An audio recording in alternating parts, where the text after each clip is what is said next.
It means that Speaker Mike Johnson will likely have to pass this with just Republican votes. And even if he pulls that off, Congress would then have just 2 weeks to reach a deal on a host of thorny issues related to ICE. That is ABC's Mary Bruce reporting. The Justice Department is acknowledging it may have made some mistakes in the latest release of the Epstein files. The 3 million pages released late last week included the names of victims and personally identifiable information like their dates of birth, addresses, and bank information. Attorneys for those women reached out to federal judges asking for those files to be taken down so an independent editor can make proper redactions. Officials and volunteers have now wrapped up Utah's annual point-in-time survey. Utah Interim Homelessness Coordinator Nick Coleman says more than 800 volunteers went out for 3 consecutive mornings between 4 and 6 a.m. The idea is that we'd be able to get a really accurate count of folks who are on the streets or in our shelters before they're potentially moving across different areas of the state so that we aren't double counting them.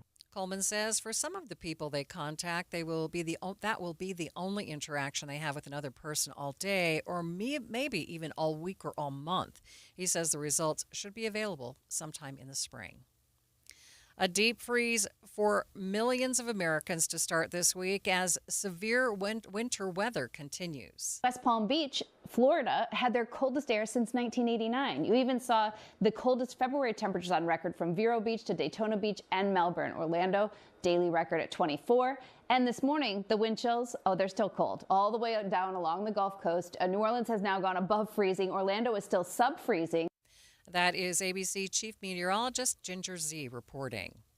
Temperatures are expected to be up in the 50s all week long, and this warm weather is causing problems for people wanting to get out on the ice. 2 people had to be rescued after falling through Manaway Reservoir yesterday. They're expected to recover, but Manaway Fire Captain Jen Packer tells KSL the ice where they were was way too thin for anyone to be out on it. Whether you want to ice skate, whether you want to ice fish, somehow you need to make sure whether you're drilling a hole that ice is 4 inches thick. A lot of our reservoirs barely have any ice right now, if they have any at all. And conditions are only expected to get more dicey this week with abnormally warm temperatures. People on the East Coast may be a little upset with the groundhog today, who is predicting 6 more weeks of winter. But here in Utah, KSL meteorologist Matt Johnson says he'd love for that prediction to come true. Right now, the next 7 days look pretty warm and dry. Beyond that, he says there's hope, but he doesn't want to bank on it. We're holding on to hope that there is not just a one-off storm waiting for us next week, but some kind of storm door opening. But we tread lightly with that because every time we talk about something that's in the 7 to 10 day window, it's low confidence. In other words, don't count your snowflakes before they fall. Utah's governor will be among roughly 100 Utah government and community leaders who attend part of the Milan Cortina Winter Games this month. Spencer Cox tells Deseret News he'll be at the games to learn firsthand what it's going to take to get the state ready for the Olympic spotlight in 8 years. He says he wants to know more about the technology, operations, and security. Thousands of young people filled the conference center of the Church of Jesus Christ Latter-day Saints to hear from Elder Patrick Kieran of the Quorum of the 12 Apostles. It takes action. It takes vision. It takes selection to put the things we need to emphasize into our spiritual foreground that we might eclipse those fears, those anxieties, many of which are absolutely real. The meeting with Elder Kieran and his wife Jennifer was celebrating the 100-year anniversary of the Church's Institutes of Religion. First look traffic. Good afternoon, Ricky. Good afternoon, Maria. Nice and quiet on the Valley freeways. We still have crews investigating an earlier auto-ped accident, and that intersection blocked off to traffic 13th South near 1500 East. Ricky Meese in the KSL Traffic Center. KSL News Time, 12:05. Do you remember when tankless water heaters were the big new thing? We all had a friend that was raving about how efficient they were, heating only the water that was needed, saving money, water, the efficiency, amazing. And then sitting next to it was the ordinary water softener, regenerating soft water every night, no matter how much was used, using a predictable yet completely wasteful amount of salt.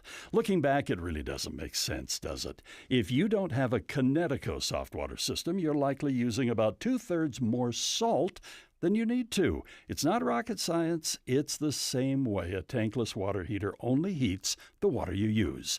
A Kinetico water softener precisely uses the exact amount of salt needed to give you endless, perfectly soft water for your 2-bed condo or 4-story mansion. Save on money, save on salt. Call Northern Utah's authorized Kinetico dealer, 801-576-8600, or visit softwaterutah.com. Tell them Doug Wright sent you. Are you living with dry AMD?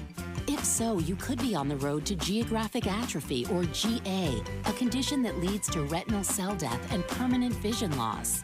But with Izervay, you can slow it down and get it going slower. Izervay slows GA progression by targeting a key source of retinal cell death, which may help preserve your vision longer. Izervay, or Avastin Capted Pagel, is a prescription eye injection used to treat GA. Don't take it if you have an infection or active swelling in or around your eye. Izervay can cause eye infection, retinal detachment, or increased risk of wet AMD. Izervay may temporarily increase eye pressure. Your vision may be impaired after an eye injection or exam. Don't delay. Ask your doctor about Izervay today. Izervay gets GA going slower. Visit Izervay.com. That's IZERVAY.com. Paid for by Astellas Pharma. Thank you for joining us for Midday, recapping our top story. Jury selection starts next week in the trial of a children's book author charged with murdering her husband, but her defense team still wants a change of venue. KSL News Time, 12:08. A woman has been critically hurt after police say she was hit while crossing the street near Uinta Elementary School in Salt Lake City. It happened near 15th East and 13th South. Police say the woman was in a crosswalk when she was struck by a black truck. The intersection will be closed for a couple of hours. If you're driving through Davis County any night this week, you're going to want to hear this. I-15 in Farmington will be down to 1 lane overnight. KSL News Radio's Heather Peterson explains. This is part of the Shepherd Lane Interchange project. UDOT spokesperson Mitch Shaw says this particular phase of the project will help eliminate the divide between the east and west sides of Farmington caused by I-15, Highway 89, and the railroad tracks. Those three things have kind of created a barrier between, particularly pedestrians, between the east and west sides of Farmington. So we're building pedestrian underpasses and pedestrian bridges at Park Lane. Because of the construction, drivers should anticipate I-15 in both directions will be down to 1 lane between Glover's Lane and Park Lane every night this week. Shaw says they'll close it at 9 p.m., but they anticipate opening it before the morning commute. Heather Peterson, KSL News Radio. BYU has dropped 3 spots in the AP Men's College Basketball Poll from 13 to 16 after losses to Arizona and Kansas last week, but they are hoping to rebound this week. Both losses featured come-from-behind rallies that fell just short before the buzzer. BYU head coach Kevin Young says he's getting sick of the slow starts. If I see one more analytic about how we're the best offensive second-half team in the country, I'm going to throw up. So it's like we got to make sure that we're doing everything in our power individually and collectively to generate good offense in first halves of ball games. BYU plays Oklahoma State Wednesday night at 7, our pregame at 6 here on KSL News Radio. Then the Cougars host number 10 Houston at the Marriott Center Saturday night. That game tips at 8:30. Traffic and weather together. It's brought to you by UCCU. Transfer savings, earn more. UCCU. Love where you bank. What's going on, Ricky? Good speeds up and down the I-15 corridor in Weber, Davis, Salt Lake, and Utah counties. The rest of the Valley freeways seeing light traffic and no problems. Our main secondary is also in good shape. Now, we still have the intersection blocked off to traffic as crews are still on the scene investigating an earlier accident that took place. This is 1300 south, about 1500 east. It's a spot you want to avoid and take an alternate route. No matter the weather, your feet can feel fantastic. Find the Good Feet location nearest you at goodfeet.com. Ricky Meese in the KSL Traffic Center. Happy February, folks. We are stuck in a rut. How about a high of 52 today? Mostly sunny skies. Temperatures running more than 10 above the normal. Overnight, mostly clear. We'll go to 33 for a low. By Tuesday afternoon, 52 degrees and mostly sunny skies. Wednesday, even warmer, 54 and sunny.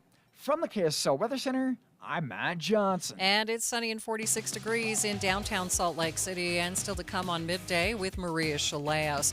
More details about construction plans for Davis County this week. That's coming up, streaming live at KSLNewsRadio.com and on the app for KSL News Radio. We are Utah's news, traffic, and weather station.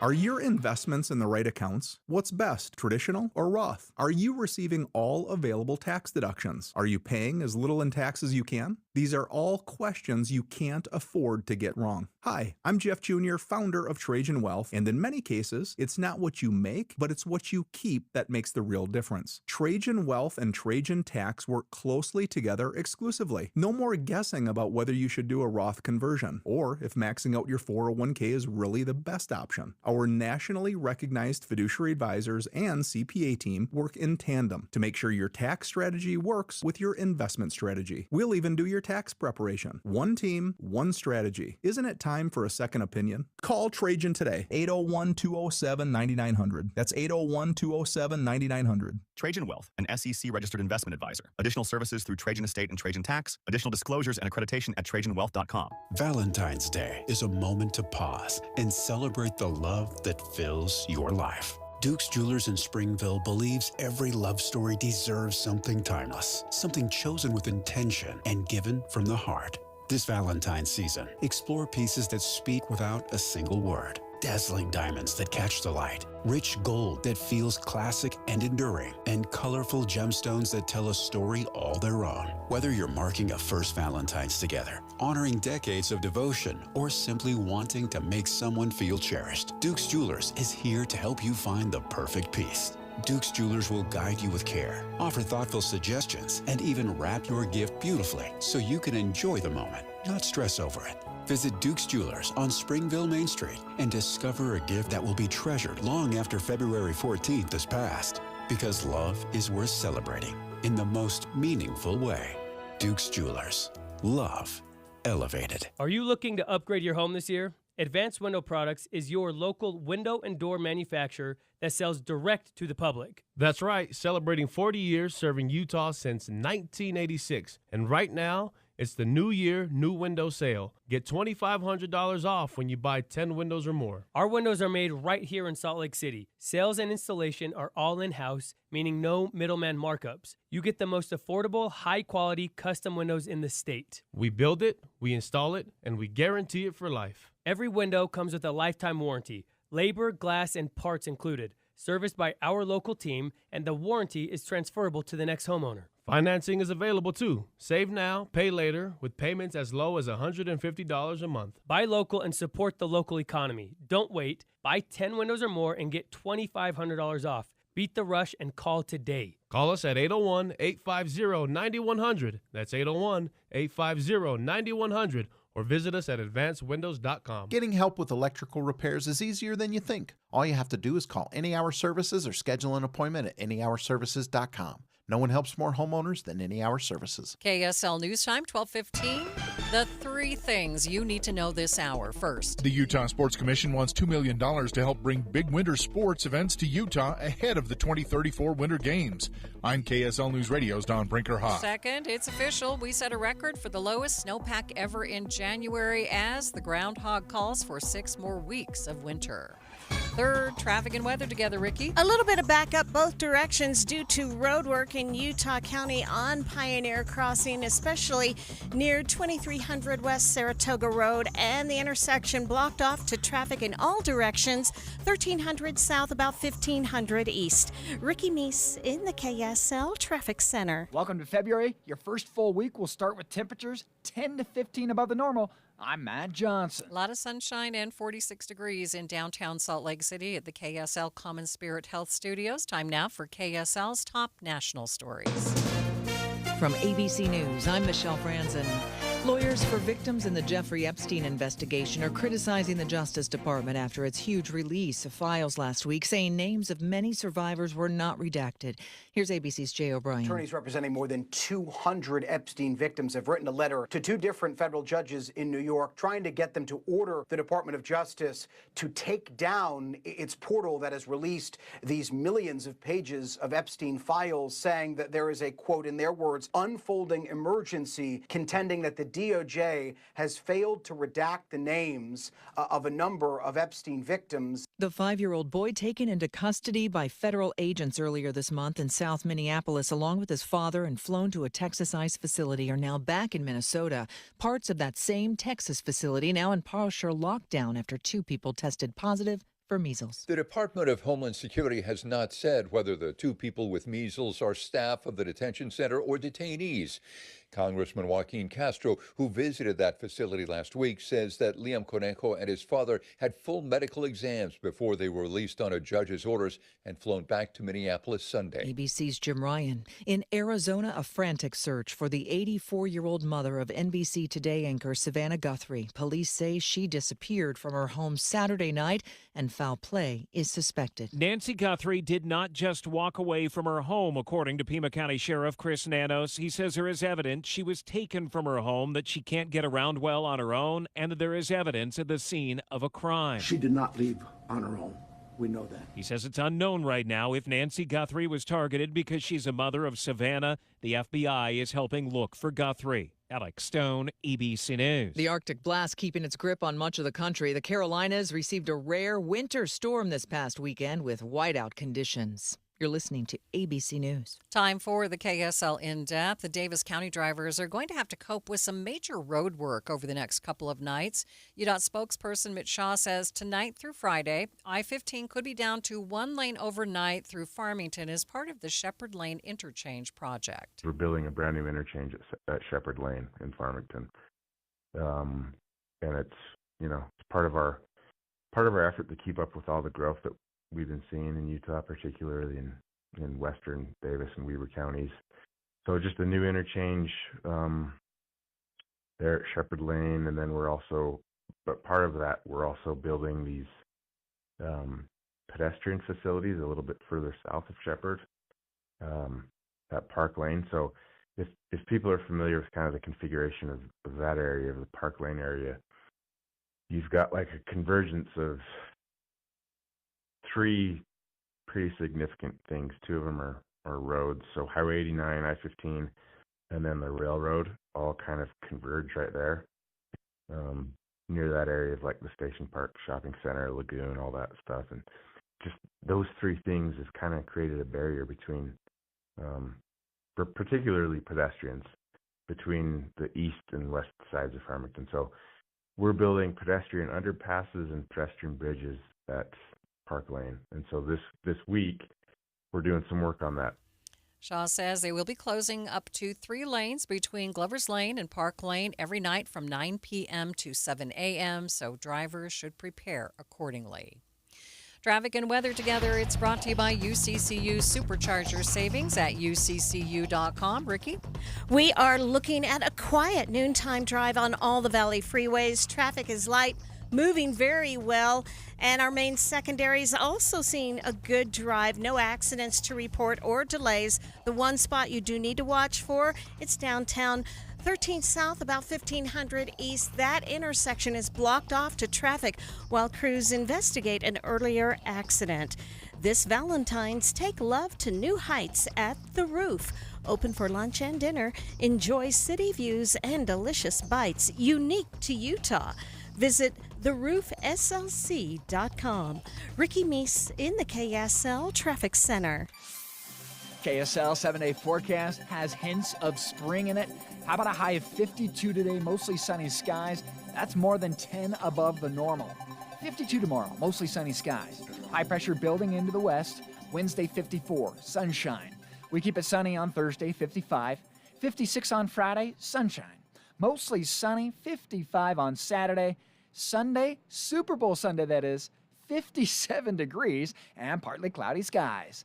From the KSL Weather Center, I'm Matt Johnson. A lot of sunshine, 46 degrees downtown Salt Lake City, and the 7-day forecast is brought to you by Performance Automotive Bountiful.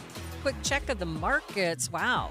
Markets are doing great today with the Dow right now up by more than 500 points. Complete update of your money news is coming up next.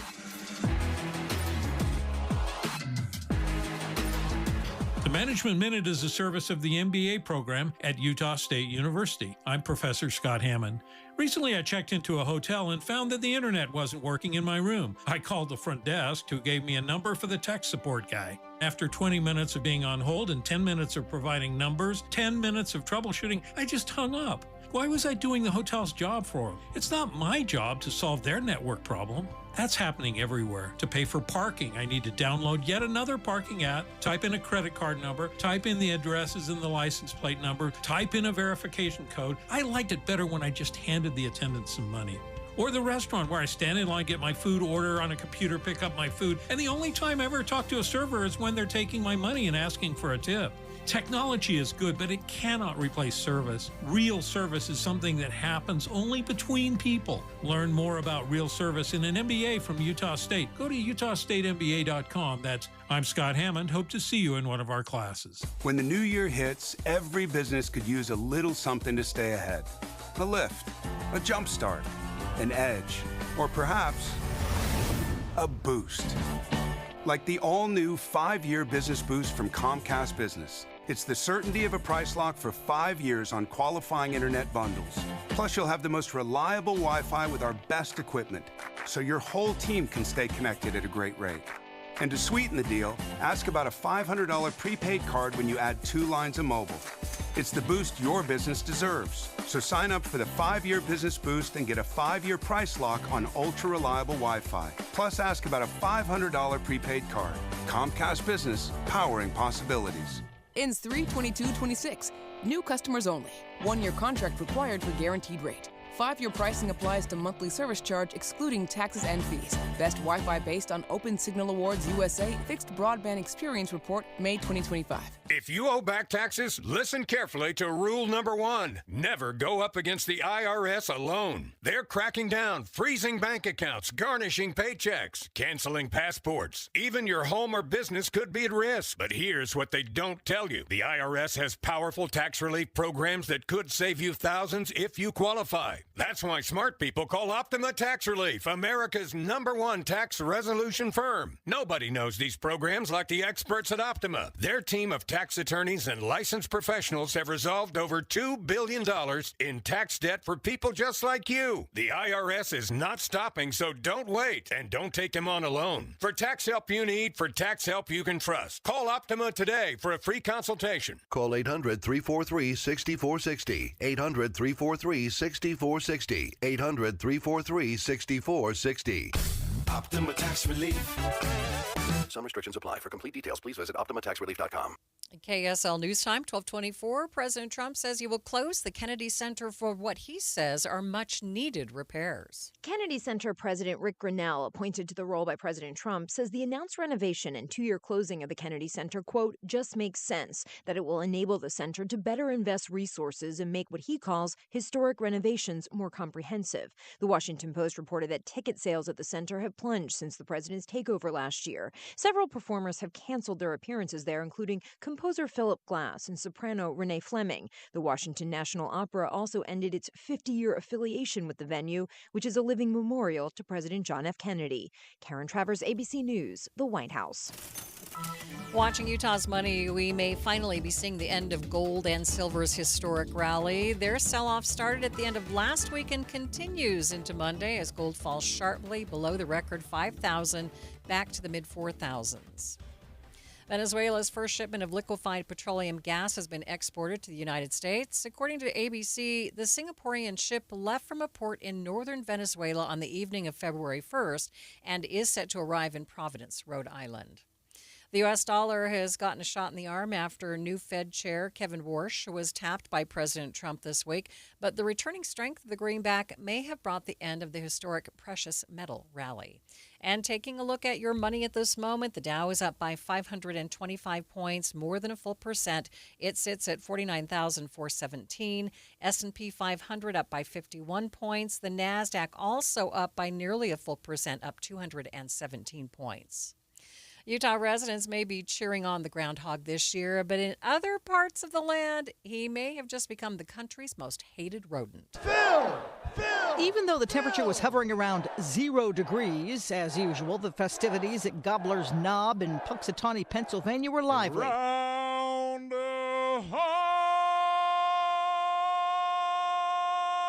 But when the town leaders brought out Punxsutawney Phil, the country's most famous groundhog, saw his shadow and quickly scurried back inside. 6 more weeks of winter. New York City's groundhog, Staten Island Chuck, also saw his shadow, so he might be the second most hated rodent in the nation on this February 2nd. Sherry Preston, ABC News. And by the way, Punxsutawney Phil is only about 35% accurate, according to NOAA data.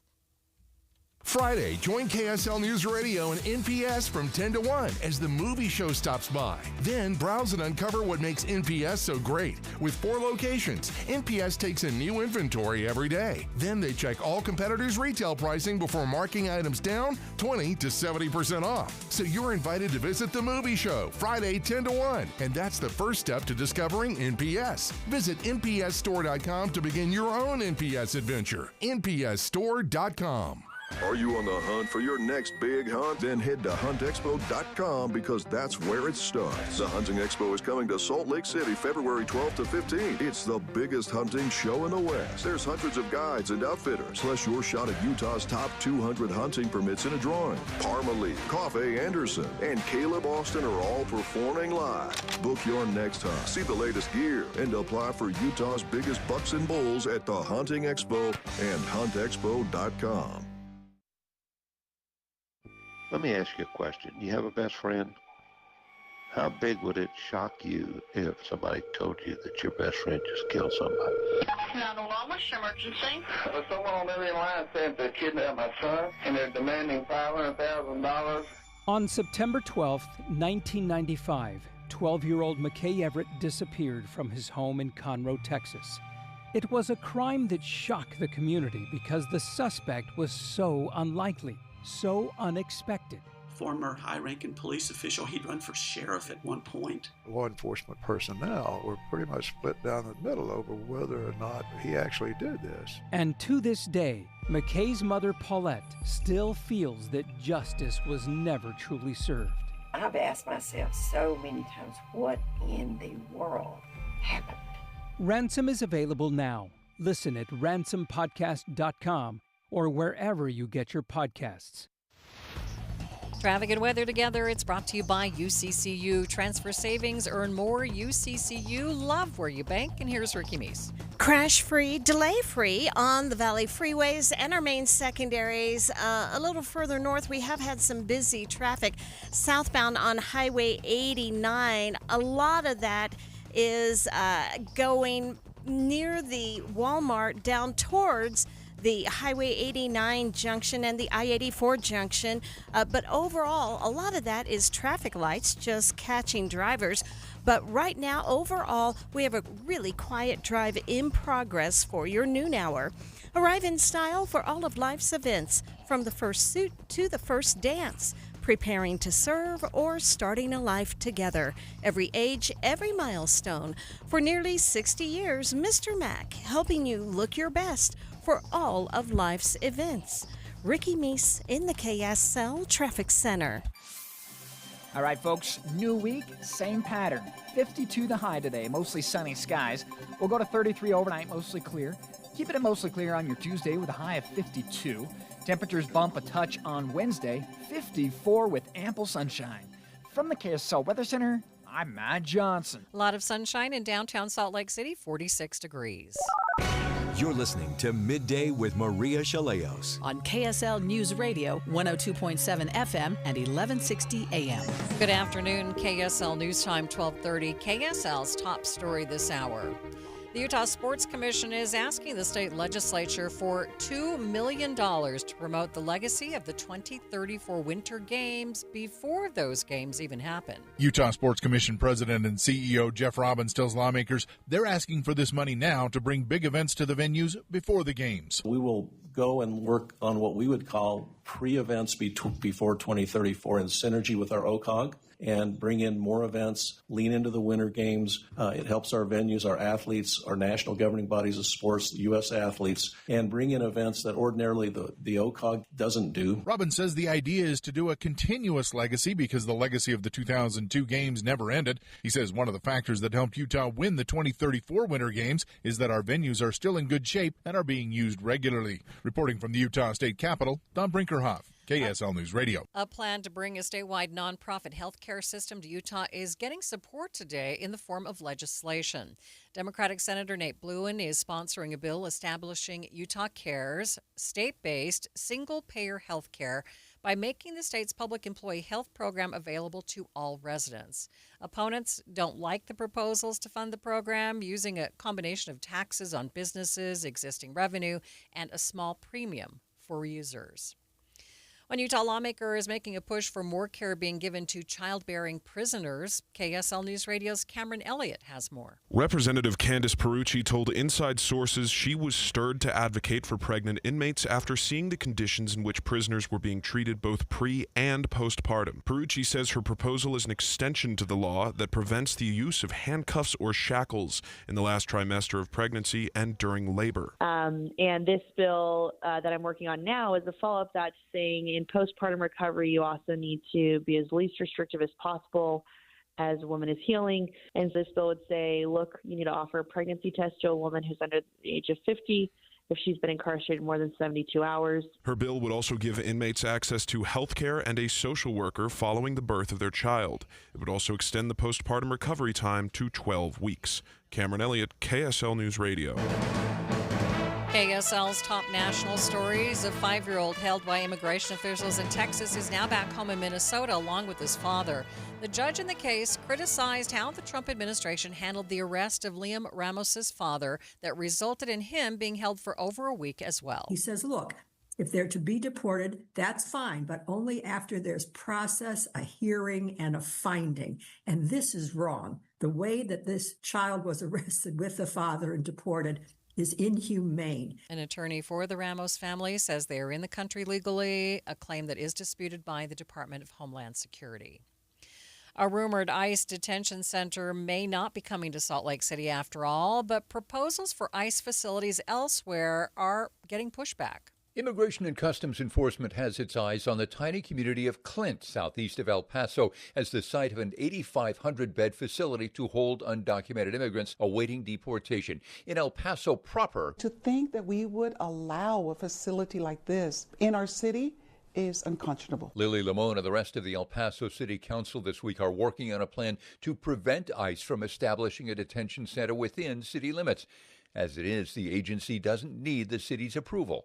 Jim Ryan, ABC News.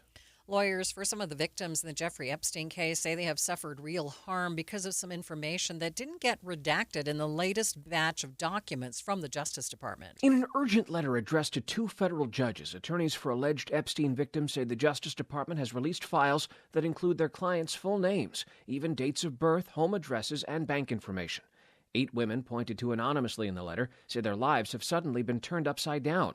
Their attorneys are now asking the judges to order the immediate takedown of all the Epstein files and to appoint an independent special master to oversee proper redactions. That is ABC's Stephen Portnoy reporting. The groundhog says we will get 6 more weeks of winter, but the East Coast wants none of it. The Carolinas got hit hard with snow this weekend, and another system is headed into the Midwest right behind it. Charlotte, North Carolina, digging out from nearly a foot of snow over the weekend. Mother Nature is going to help here, cause temperatures well into the 40s, even near 50. Next storm system we're watching comes in by later on tomorrow afternoon, spreading rain from Houston up to Nashville and the northern flank of this, some snowfall. Southern parts of, say, Indiana, northern parts of Kentucky, southern parts of Ohio, Cincinnati area. ABC News meteorologist Jeff Smith there, and it's just not fair. Utah just recorded its lowest statewide snowpack ever at the end of January. That's since record keeping began in the early 80s. Chile residents want to bring back old school. 50 members of a community just outside the capital of Santiago spent 12 hours this weekend trying to power an entirely human-operated chatbot. They fielded more than 25,000 requests from all over the world to answer questions, make silly pictures, and more, all with the goal of highlighting how much AI chatbots impact water usage and the environment in their region. First look traffic. What's going on, Ricky? A new crash. This is right on the Midvale-Sandy line. This is 7th East going southbound at 80th South. Ricky Meese in the KSL Traffic Center. KSL News Time, 12:35. Hi, this is Derek Overstreet, president of the New Millennium Group and co-host of Stop Working, Start Living with KSL News Radio. Can you imagine what your life would be like if you could retire 3 to 5 years earlier than you thought possible? The things you could do, the loved ones you could spend time with, the memories that you could create. That's what our team at the New Millennium Group does. We'll walk you through the entire process every step of the way. If you'd like to get a copy of the 5-step proprietary plan that will help you retire 3 to 5 years sooner than you thought possible, give us a shout right now. 888-999-6370. That's 888-999-6370 or utahsfinancialplanner.com. Listen, most of our listeners right now have a tax problem, not a money problem. There's not enough money in Social Security Medicare as it is. Let us show you how you can significantly reduce your taxes. That's 888-999-6370, 888-999-6370, or utahsfinancialplanner.com. Thank you for joining us for Midday, recapping our top story. The State Sports Commission is asking the legislature for a big infusion of cash to keep the Winter Games legacy alive in Utah even before the 2034 event begins. KSL News Time, 1237. An intense search is underway for the missing 84-year-old mother of NBC Today Show anchor Savannah Guthrie. Investigators in Pima County say it is clear to them a crime occurred. Nancy Guthrie is unable to walk away on her own, and there is evidence on scene that she did not leave her home on her own accord. Pima County Sheriff Chris Nanos. This is not a dementia related. She is as sharp as a tack. He says she takes a medication that if she does not have within 24 hours could be fatal. The FBI is now helping look for Nancy Guthrie. Alex Stone, ABC News. Utah State University is kicking off a 3-year project to build a dementia support network across the state. KSL News Radio's Randall Jepson has more. Roughly 10% of our state's adults 65 or older have some form of dementia. That's according to the Alzheimer's Association of Utah. And USU researchers say there's over 100,000 caregivers, and many don't have much or any training. That's why they've launched a program that will train groups of people around the state to be dementia resource ambassadors. And they say the most need is found in rural areas. The USU Alzheimer's Disease and Dementia Research Center, they say they're also working to make these trainings online available to anyone who needs it. Randall Jepson, KSL News Radio.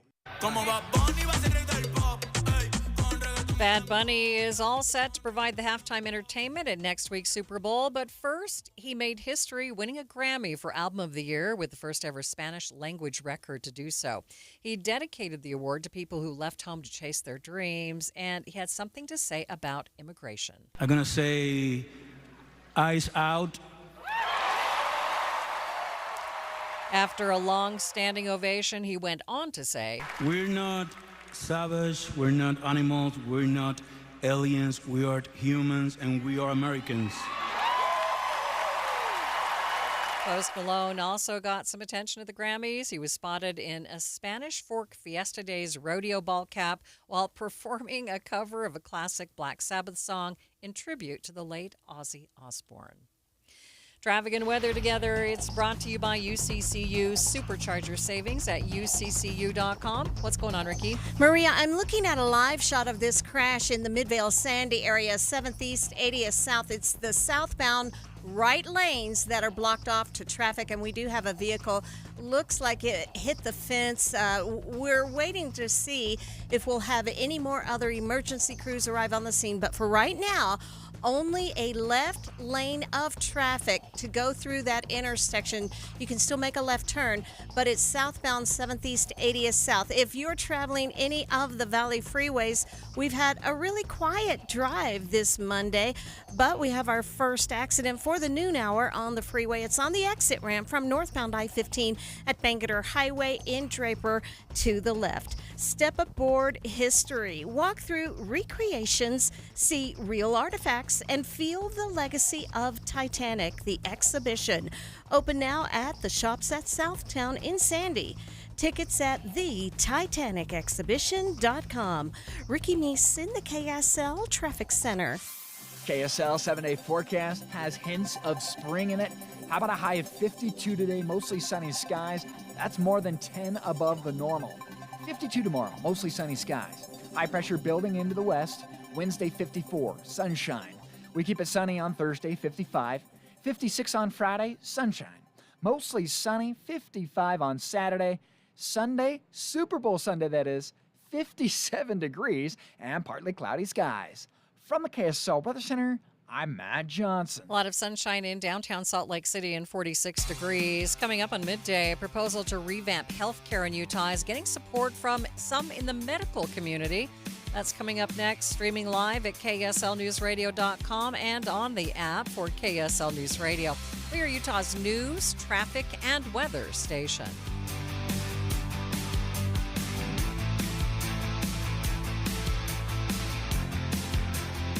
Meet Morgan Jones. Morgan is about to step into a world unknown to most, thanks to Progressive's Renters Insurance, a place of fresh linens and turn-down service. You see, Morgan temporarily vacated her apartment and has gone to a hotel because a pipe burst in her apartment. A pipe that made her sense of reality and apartment ceiling all come crashing down. Luckily, Morgan checked into Progressive's Protection Zone. Get a quote at Progressive.com. Progressive Casualty Insurance Company, affiliates, and third-party insurers. This is the story of the one. As the purchasing manager at a manufacturing plant, she knows the only thing more important than having the right safety gear is having it there when you need it. That's why she partners with Grainger for auto reordering, so her team members can count on her to have cut-resistant gloves on hand, and each shift can run safely and efficiently. Call 1-800-GRAINGER, click Grainger.com, or just stop by. Grainger, for the ones who get it done. If you're getting new gutters, make absolutely sure that you don't get screwed. I mean literally, don't get screwed. Tim Jr. here from RGS Exteriors. And every single gutter company out there uses screws to hold their gutters together at the corners and downspouts. They use screws because they're fast and cheap and easy. But man, they're terrible for your gutters, aside from possibly cutting your hand. They also loosen and corrode over time because they're not made from the same metal as the gutters. At RGS Exteriors, we've been installing gutters for 70 years now, and we don't use screws. We only use permanent, strong, and unobtrusive rivets. They're made from the same material as the gutters, so they won't oxidize, and they won't corrode. They'll also never loosen. Your hand is safe too. Did I mention they look amazing? So don't get screwed. Call RGS and get riveted gutters. Our number is 801-280-3110, or visit us at rgsutah.com. That's 801-280-3110, or rgsutah.com. How does a soccer club born in an unlikely place, Utah? You sure you want to do that in Utah? built with players no one else wanted, We knew no one believed in us. reach the league's highest heights? We finally did it. It was like just this feeling of getting to the top of the mountain. How does that same team find a way to shatter expectations in the midst of a fight for its own survival? Our club is burning to the ground as we speak. I'm Amy Donaldson, and in a new podcast, Making of a Moment, the RSL story, we take a closer look at one of those iconic sports moments Soccer is a crazy game, and we saw it firsthand tonight. and unravel how knowing the truth of these moments can transform what they mean. I just kind of got chills right now thinking about it. Making of a Moment, the RSL story, is available now. Follow us at makingamomentpod.com or wherever you get your podcasts. KSL News Time 1245. The three things you need to know this hour. First, I-15 in Farmington will be down to one lane between 9 p.m. and 7 a.m. every night this week. That's because UDOT will be working on a pedestrian bridge to connect to the east and west sides of the city. I'm KSL News Radio's Heather Peterson. Second, a woman is in critical condition after police say she was hit in a crosswalk near Uinta Elementary in Salt Lake City. Third, traffic and weather together, Ricky. A crash blocking a left lane in Draper. This is at the top of the exit ramp from northbound I-15 at Bangerter Highway. You can get around, just use some caution. Valley Freeway traffic on the main flow still seeing good speeds. Ricky Meese in the KSL Traffic Center. Today's Groundhog Day, and the temperatures are on repeat for the next 7. I'm Matt Johnson. Sunny 46 degrees at the KSL Common Spirit Health Studios. Time now for KSL's top national stories. ABC News, I'm Michelle Franzen. The Justice Department coming under scrutiny in its latest release of Epstein files. Attorneys for some victims say the DOJ mistakenly did not redact their names. In response to concerns raised by attorneys for alleged Epstein victims who say their personal information has been posted in the files, the Justice Department says it has taken down several thousands of documents and media that may have inadvertently included victims' identities. The DOJ insists it's doing its best to catch, respond to, and promptly fix mistakes, but attorneys for the women have asked 2 judges to order a takedown of the files until proper redactions can be done. ABC's Stephen Portnoy. In Minnesota, the Hennepin County Medical Examiner has listed the shooting death of VA nurse Alex Preddy by federal agents as a homicide. On this Groundhog Day, both Puxantani Phil and Staten Island Chuck confirmed what millions of Americans dealing with the winter wallop already know. Both groundhogs saw their shadows, meaning 6 more weeks of winter. This is ABC News. Time now for the KSL In-Depth. The long-standing push to revamp health care in Utah may not have made it to the ballot, but it is getting some new life at the legislature. Democratic Senator Nate Bluen is sponsoring a bill that would bring a state-based single-payer health care system to Utah. KSL News Radio's Eric Cabrera is live on the scene at the Utah State Capitol. And Eric, what have you learned about this proposal? Maria, supporters of a state-run healthcare system say this idea has been 30 years in the making. Here at the Utah Capitol today, Senator Nate Bluen stood alongside public health Dr. Joseph Jarvis, who's been advocating for a single-payer system for decades. With Bluen's help, supporters first tried to move the idea forward as a ballot initiative, but Utah's fiscal office rejected it over cost concerns. Now Senator Bluen plans to introduce it as a bill during this legislative session. Supporters say the goal isn't immediate passage, but getting the proposal a committee hearing so lawmakers and the public can openly talk about rising premiums, deductibles, and medical debt. The proposal, known as the Utah CARES Act, would create a publicly funded system that guarantees coverage for every Utahn, though supporters admit it faces long odds in a legislature that's historically been skeptical of similar ideas. They also say similar proposals are also being introduced in other states. Now, Eric, what does the medical community have to say about this? Well, that's where Dr. Joseph Jarvis is saying that this is something that they want to be able to talk about. You know, this is something that he's seen as a doctor over the many years that he's been a physician, that, you know, for example, one of the things he brought up was how rural communities are being ignored in the bigger picture, and this helps fill that gap. All right, Eric, thanks so much for that report. And we are expecting some reaction from Republican lawmakers this afternoon. So stick with us. We'll have more coming up on Midday. Traffic and weather together. It's brought to you by UCCU. Transfer savings, earn more. UCCU. Love where you bank. Ricky, still a problem spot out there? A couple of them. In fact, a new one popping up, and this is trouble in traffic in South Salt Lake, northbound to I-15 as you're passing 33rd South. I'm not sure if it's a crash or other issue. I think it's an accident. And these vehicles are now out of traffic on the right shoulder, but traffic did back up for a little bit right in that spot. And once you're past that, you are good to go. Our other freeway crash is actually on the exit ramp in Draper from northbound I-15 at Bangerter Highway. You do have UHP now on the scene, and traffic getting by on the left shoulder and to the right, since it is blocking a left lane of travel. And you've got a traffic light there anyway, but there is a little bit of backup on the ramp. Our other spot is a crash, and this is southbound 7th East at 8000 South, blocking 2 right lanes. Common Spirit Hospitals, Clinics, and Caregivers. all connected to advanced health care in Colorado, Kansas, and Utah. Healthcare with human kindness is here. Hello, human kindness. Ricky Meese in the KSL Traffic Center. KSL 7-day forecast. Your first full week of February feels nothing like it. I got a 52 today, mostly sunny skies. Repeat performance tomorrow, mostly sunny and 52. A little bit warmer with high pressure moving in. On Wednesday, 54. 55 hazy sunshine on your Thursday. Friday, 56. Mid-50s on Saturday. Sunday, 57 and partly cloudy skies. Holding on to hope and crossing fingers we can get some kind of storm in here next week. From the KSL Weather Center, I'm Matt Johnson. Not this week. Sunny, 48 degrees in downtown Salt Lake City. And the 7-day forecast is brought to you by Performance Automotive Bountiful. A quick check of the markets. Boy, markets on fire today. The Dow is up by more than 552 points as we speak. A complete update of your money news is coming up next.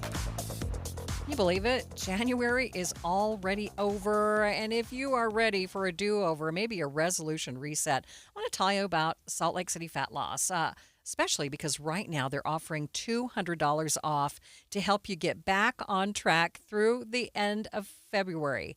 Now, this is a great program. It's doctor-developed. It's all natural. Helps you lose up to a pound of fat per day, and that's with no injection, drugs, or workouts, and no prepackaged meals, so that means it's less expensive than other programs. I have lost more than 40 pounds with this great program. It gets results. They also have a great app which keeps you on track. It gives you great recipes so you don't get bored with the food you eat, and an inspirational video every day. Now, many of their patients lose 20 to 30 pounds in just 2 months. Don't miss out on the savings now. That is $200 off for the month of February.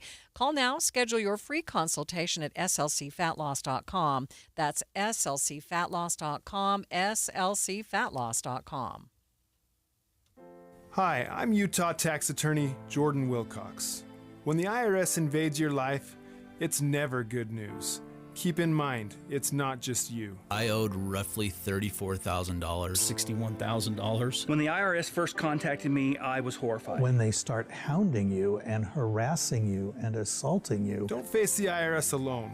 With everything in your life at stake, don't trust just anyone. From what I got told was being done in a matter of 2 years, he had done in a matter of like 48 hours. It's a great thing to have the IRS off your back. We have reduced our tax liability by over $42,000. Once I signed on with Jordan, I never talked to the IRS again. It changed our lives. You need someone to fight for you.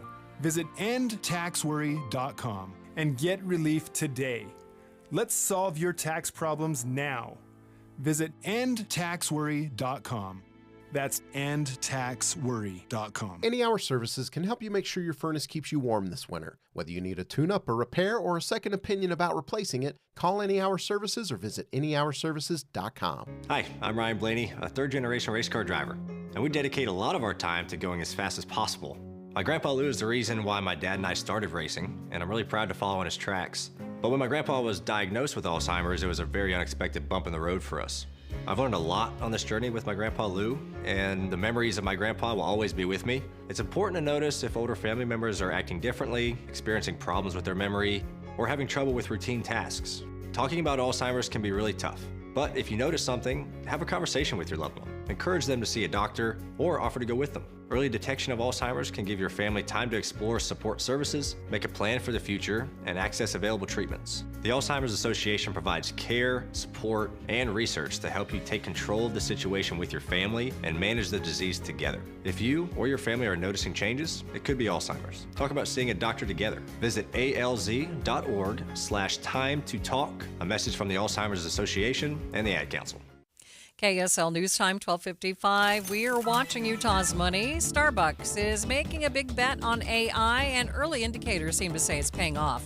Americans can come to expect an AI assistant taking their orders over those drive-through speakers with baristas and managers. They can lean on their tech to help with scheduling and recipes.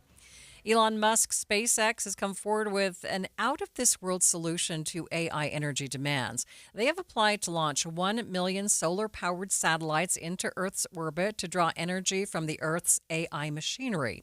CEO Elon Musk says that AI's energy needs have outgrown their terrestrial capabilities.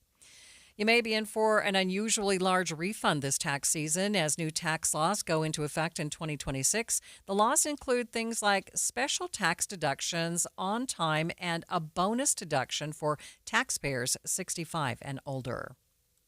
Taking a look at your money at this moment, markets are on fire today with the Dow up by 547 points. That's more than a full percent. It sits at 49,438. S&P, it's up by 46 points. The Nasdaq up 0.75%, up by 170 points. Hi, Flo here to say that Progressive knows that life can change quickly, so it's good to have flexible coverage. Oh, like when I have to take my ex off my policy. Oh, sorry. But yes, we can do that. And can you send them a message and tell them that they have trust issues that they need to work on? We don't really get in the middle of these conflicts. Also, can you let them know that I was faking interest in his band and it's probably time to grow up? I'm not going to do it. Just know that with Progressive, you can easily make changes to your auto insurance because we know life changes. Also, I'm staying in touch with his mom because she's absolutely lovely. Bad idea. Progressive Casualty Insurance Company and Affiliates. I'm Ed Evans, CEO of Consumer Cellular. You know, the big wireless companies say they have discounts for people over 55, but unless you're willing to sit on hold and ask, you're probably paying more than you should. At Consumer Cellular, there's nothing to hunt down. We're built for people 50 plus with plans starting at just $20. And our 100% US-based customer service actually answers the phone. Call 1-888-FREEDOM or visit consumercellular.com today and get your second month free for a limited time. Taxes, fees, and other third-party charges will apply. See website for additional details. The average text takes your eyes off the road for about 5 seconds. At highway speeds, that's enough time to travel the length of a football field. Stop texts, stopwrecks.org. Brought to you by the National Highway Traffic Safety Administration and the Ad Council. Respiratory virus season is quickly approaching, meaning we'll see more flu, COVID, and RSV in our community. The good news is vaccines are available that will help prevent these infections and keep people healthy. For flu and COVID, everyone aged 6 months and older are recommended to be vaccinated to help protect ourselves and our families against serious illness. Fall remains the best time to be vaccinated. Respiratory viruses circulate year-round, but peak late fall through winter. Your doctor can recommend which vaccines are best for you and your family. Brought to you by Intermountain Health and KSL News Radio. As veterans, we're no strangers to helping others. It's what we were taught, trained, and told to do. It could be for anything. Helping a friend move. Listening to a fellow veteran for hours, at any hour of the day. Or just simply making time for people. A neighbor, a loved one, or even a stranger. We're often the first to help others. There's no question about it. But we do have one question for the veterans listening. When was the last time you reached out for help? Perhaps it's time to do for yourself what you would do for others. If you or someone you know needs resources, whether it's for stress, finances, employment, or mental health, don't wait. Reach out. Find more information at va.gov/reach. That's va.gov/reach. Brought to you by the United States Department of Veterans Affairs and the Ad Council. I'm Andrew Saul, Commissioner of Social Security. Beware of telephone scammers pretending to be government employees. Real Social Security employees will never threaten you. Callers threatening you with arrest or other legal action and demanding money are not from us. If you receive a call like this, hang up, do not provide them with any form of payment or information. Report the call at oig.ssa.gov. Traffic and weather together. It's brought to you by UCCU Supercharger Savings at uccu.com. Ricky, give us an update of those problem spots. We've had several of them, and one of our latest is a small accident. 2 vehicles involved southbound I-15 in Utah County approaching Pleasant Grove Boulevard. It's just after the overpass. So you'll see those vehicles over to the right, northbound Bangor Highway, an accident about 2100 south. That's been moved out of traffic, but we still have right lanes blocked due to a crash southbound 7th East at 80th South. Join Ovation Homes Fall in Love with Your Home event February 14th, hosted by the KSL Greenhouse Show, live in West Point and Waffle Love at Sadie's Glen in Syracuse. Details, visit ovationhomesutah.com. Ricky Meese in the KSL Traffic Center. Our temperature is staying in the 50s for the next 7 days. Believe it or not, near 60 degrees by next Sunday. Right now, 48 degrees downtown.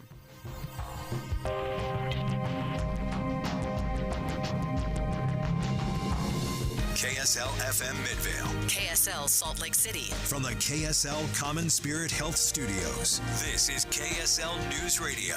Utah's news, traffic, and weather station. A proposal to tackle rising healthcare costs in Utah by creating a single-payer system offering the public employee health program to all Utahns. Advocates and Democratic lawmakers saying the financial burden faced by Utah families when it comes to health care is just too much. Stories of people doing everything right and still falling through the cracks. Stories of skipped prescriptions, delayed care, medical debt, and fear that one illness or one accident could upend an entire life. The time is 1 o'clock on Monday, February 2nd. It's midday. I'm Maria Shilaos. Coming up, Eye on the Hill 2026, a closer look at the proposal and how lawmakers on the other side of the aisle are responding. Also this hour, saying that there is a, quote, in their words, unfolding emergency, contending that the DOJ has failed to redact the names of a number of Epstein victims. 200 victims of Jeffrey Epstein now asking a judge to take down some of the most recent documents released by the DOJ. But first, our top stories.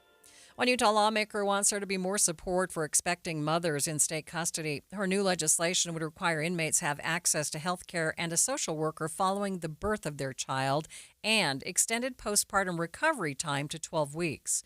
Representative Candace Barucci told Inside Sources that she was inspired to advocate on behalf of pregnant inmates during a tour of the state prison. The first bill I ran was removing that and now saying if a woman is pregnant, you need to use the least restrictive means and for prohibiting that shackling and restraining.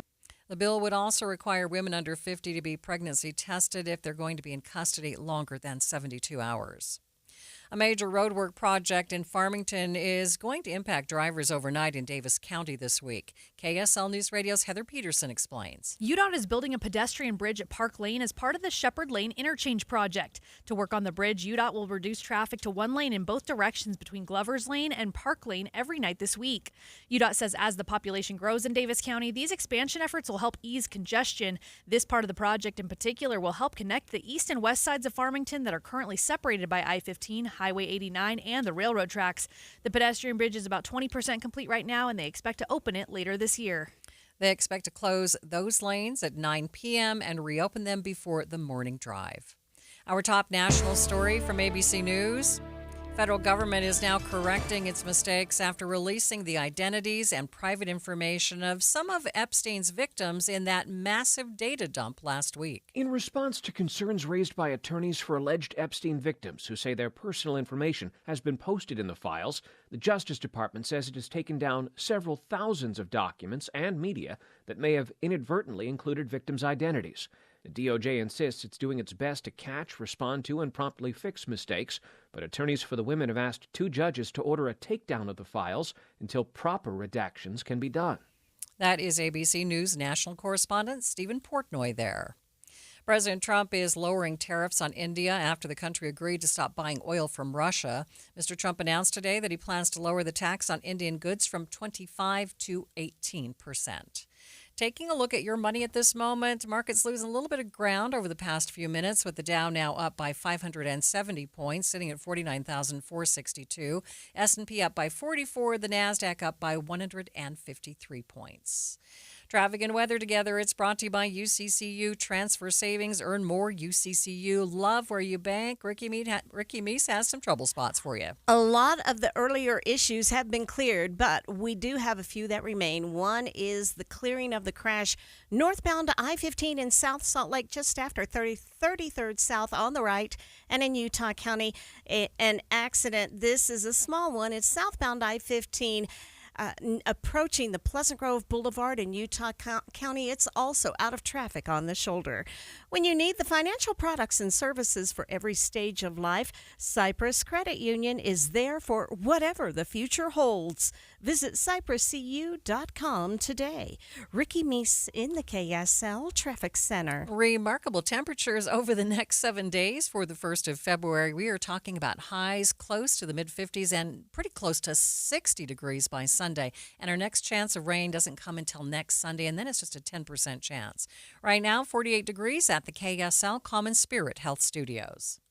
A reminder about the simplest way to get updated for your day. Hit your KSL preset when you jump in the car, and we'll take care of the rest. Hear key news updates and traffic reports. Andy and Amanda from 5 to 9 in your car. KSL News Radio at 102.7 FM. When Team USA is on, you can almost see the moment a kid starts believing they could be next. Now, while Xfinity can't guarantee that, they can guarantee something just as important, that your internet price won't change for 5 years. No contracts or commitments, so while your kid is ordering gear online, streaming highlight reels, or video chatting, your Xfinity internet price won't budge. And who knows, by the time the next Olympic Winter Games roll around, your kid could be getting fitted for their very own Team USA uniform. And guess what? You'll still be paying the same price for reliable Wi-Fi. And there's even more to enjoy with the Xfinity Gold Medal Celebration. Now through February 22nd, get their best price on gig Wi-Fi for 5 years guaranteed. Just $50 a month, plus get Peacock Premium included for 2 years. That's a $10.99 monthly value. Xfinity.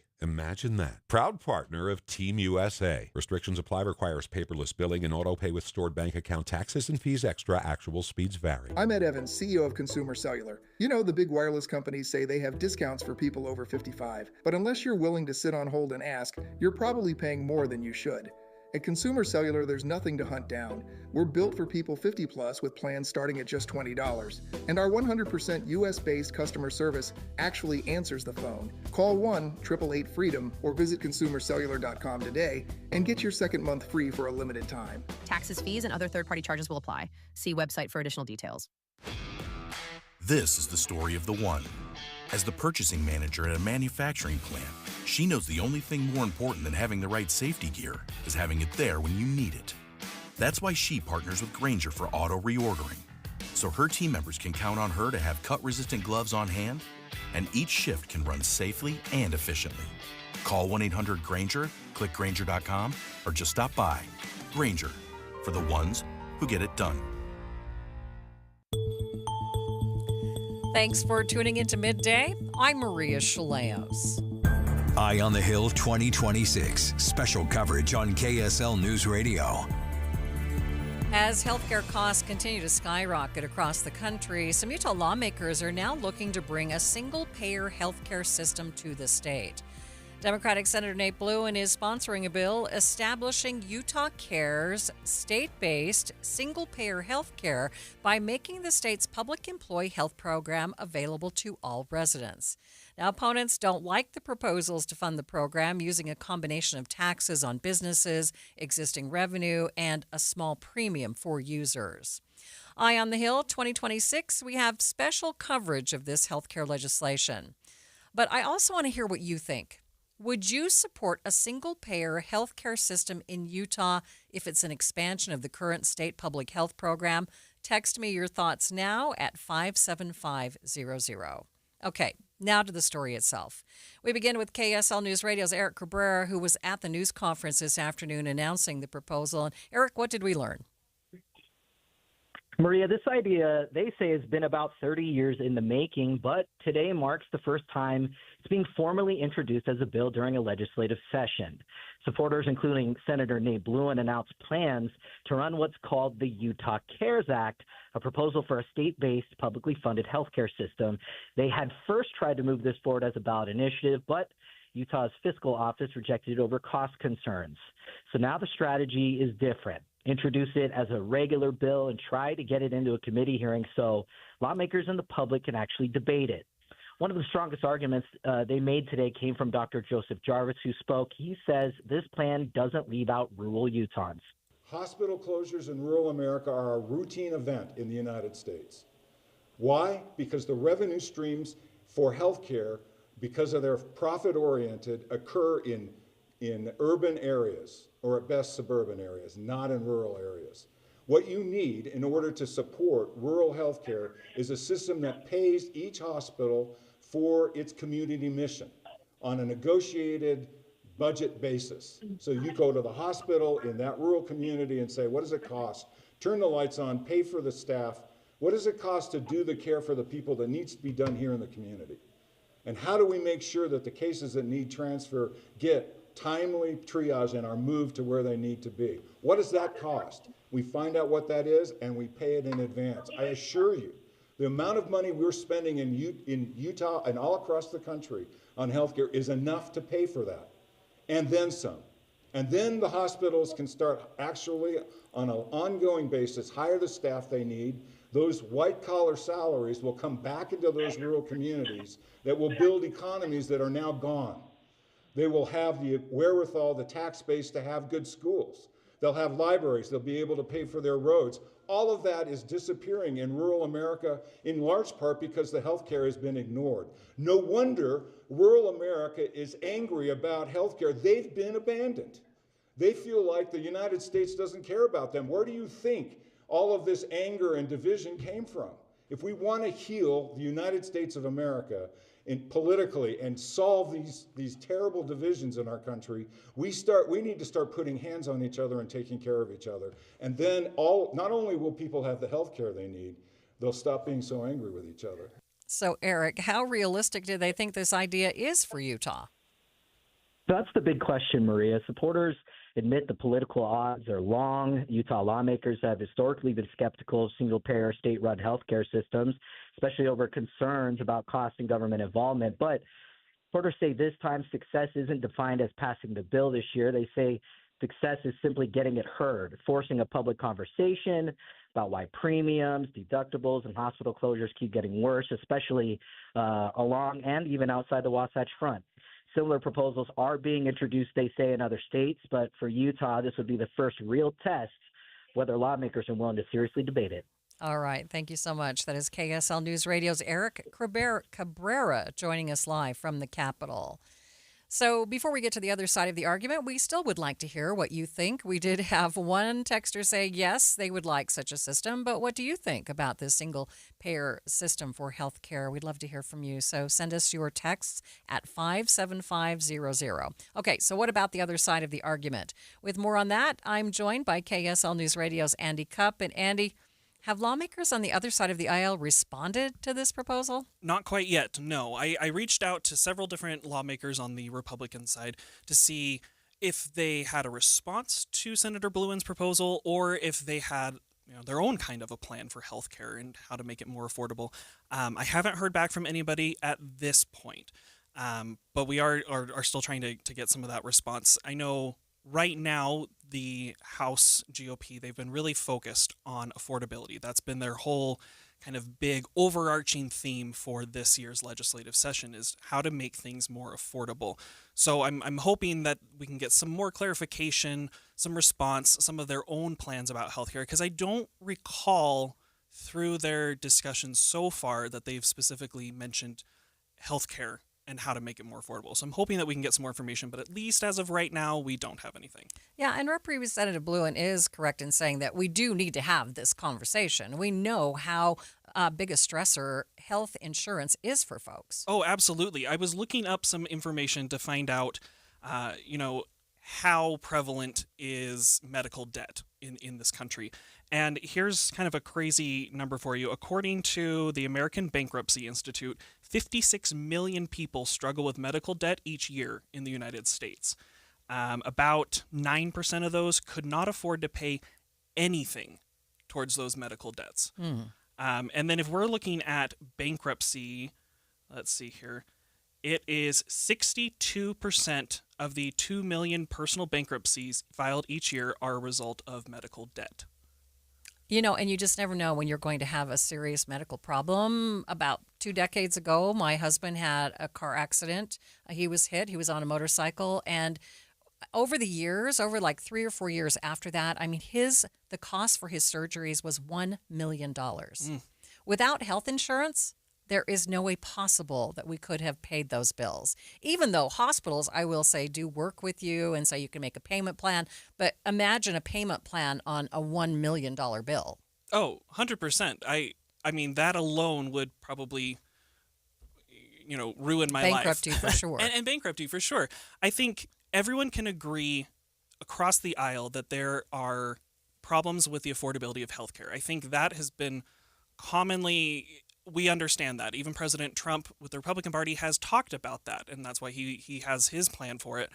I think the ultimate thing is how to solve this problem, and that's kind of where, the devil's in the details. Nobody quite knows and can agree on how to make it happen. And then there are a lot of people like my husband who are delaying retirement because of health insurance. Yeah. Making sure that I have health insurance because I'm not close to retirement yet. Yeah. I know, just those things that we have to make decisions about because of the high cost of health care. Absolutely. Thanks, Andy. Now, we asked you to chime in. Would you support a single-payer health care system in Utah if it's an expansion of the current state public health program? And only one person saying yes, they would like to hear that. We'll continue to track this story as it progresses and bring you any updates on reaction from the other side of the aisle as soon as we get it. Stay with us. We'll be back with more in just 60 seconds. Why choose a Sleep Number smart bed? Can I make my site softer? Can I make my site firmer? Can we sleep cooler? Sleep Number does that. Cools up to 8 times faster and lets you choose your ideal comfort on either side. Your Sleep Number setting. Enjoy personalized comfort for better sleep night after night. And now, during our President's Day sale, take 50% off our limited edition bed. Shop now for a limited time. Only at a Sleep Number store or sleepnumber.com. Tired of hearing scary radio ads about the IRS? Tax Relief Advocates is different. TRA is here to tell you that if you owe money to the IRS, whether it's $5,000 or $500,000, we have a solution. TRA can eliminate or reduce what you owe to the IRS with zero risk to you. We have over 1,000 5-star reviews on Google and an A+ with a BBB. End your tax nightmare today by visiting TRA.com. Or call 800-583-6681. That's 800-583-6681. Before the break, we did ask you to text us your thoughts on whether we need a single-payer plan for health insurance in the state of Utah. One of our texters saying that their little girl had a stomach pain, took her to the Children's Hospital, came up with a $3,000 hospital bill. So we know just how high those costs are. The Utah Supreme Court will officially move from 5 justices to 7 justices after a legislatively approved bill was signed into law by Governor Spencer Cox. The move has prompted concern from the judiciary and those who advocate on its behalf, with many saying it's the legislature's way to stack the courts. The bill, Senate Bill 134, added new justices to the state Supreme Court as well as the lower appellate and district courts. Over the weekend, the governor signed the bill into law. It will go into effect this coming May.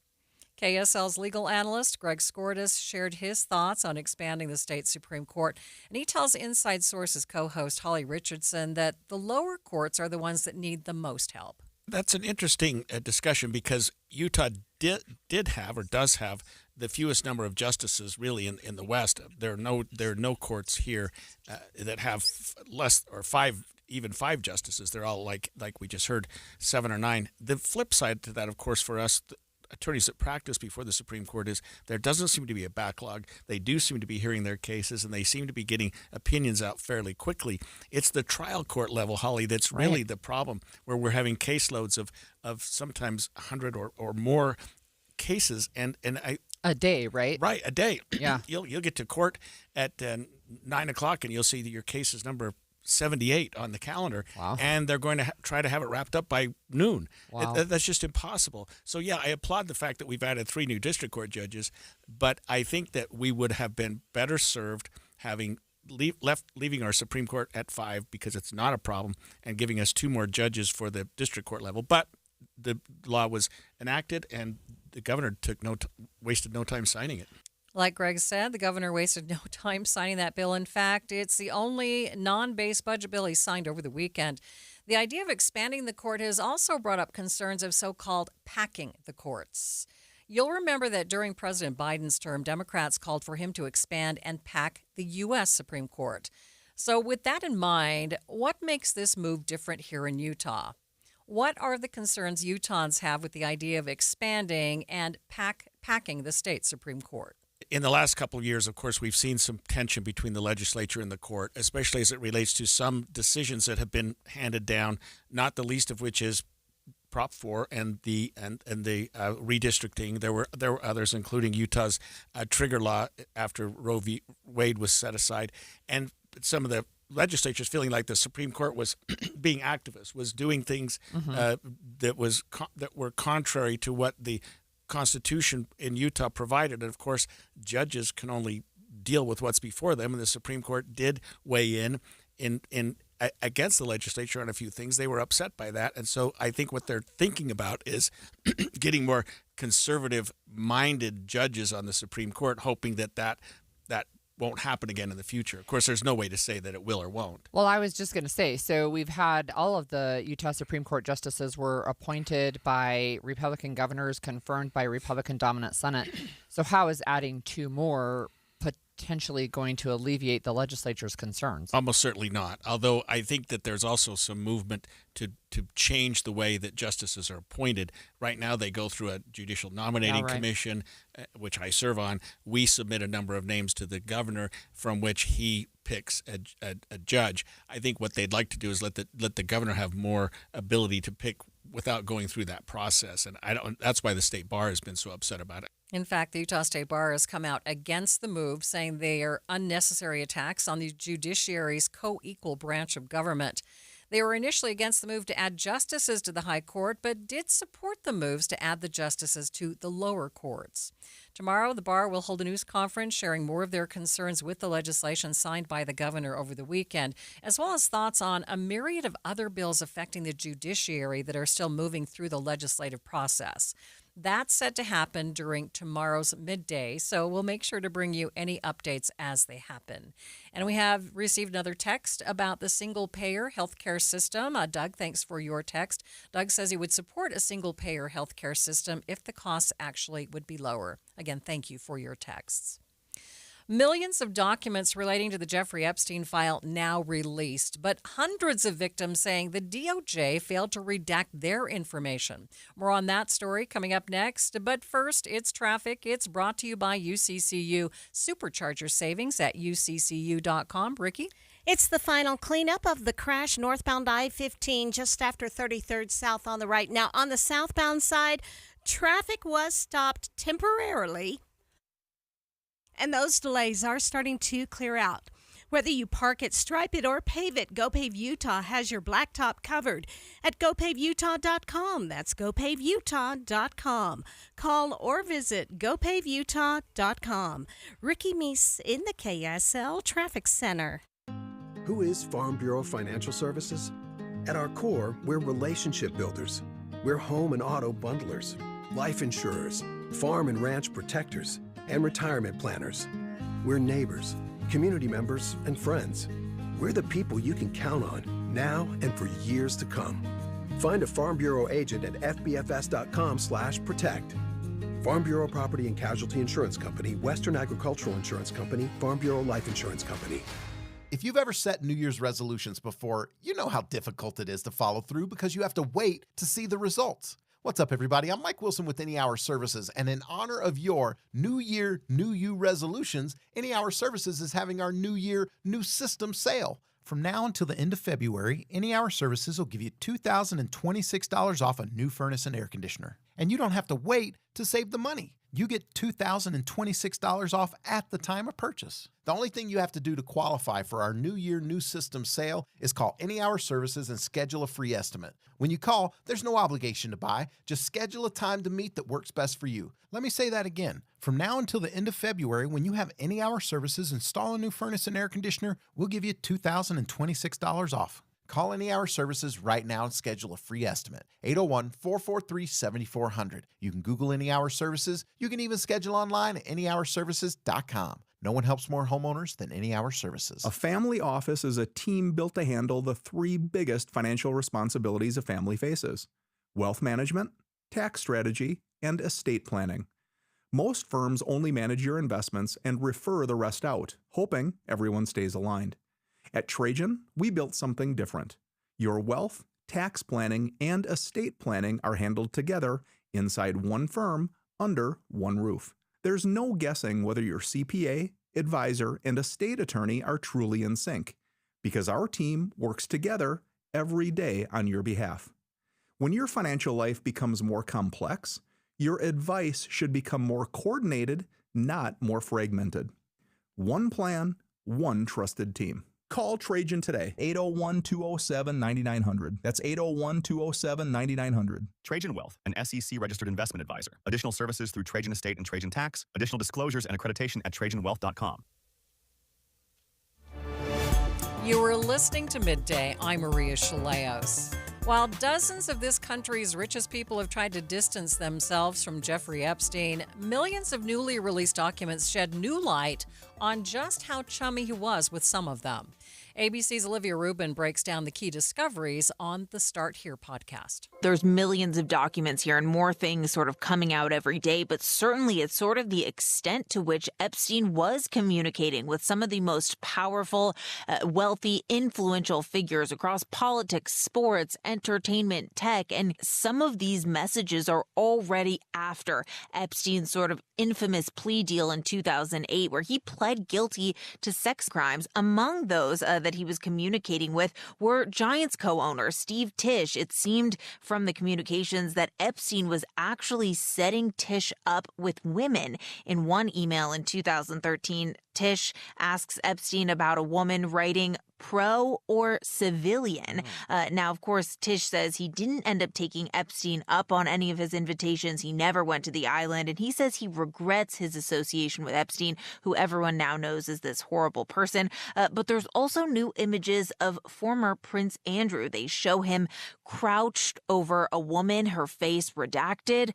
It's striking images, especially because the former prince is a longtime known associate of Epstein. He was accused by one of Epstein's most infamous accusers, saying that she was trafficked to him when she was just 17 years old. He denies those allegations, but there are now new calls for him to possibly testify before Congress. But also as far as the president goes, because he was a longtime well-known friend of Epstein before they had a falling out, there were multiple newly uncovered, unverified tips that agents had received involving allegations against the president and Epstein. Those are allegations that DOJ says are unfounded in these records.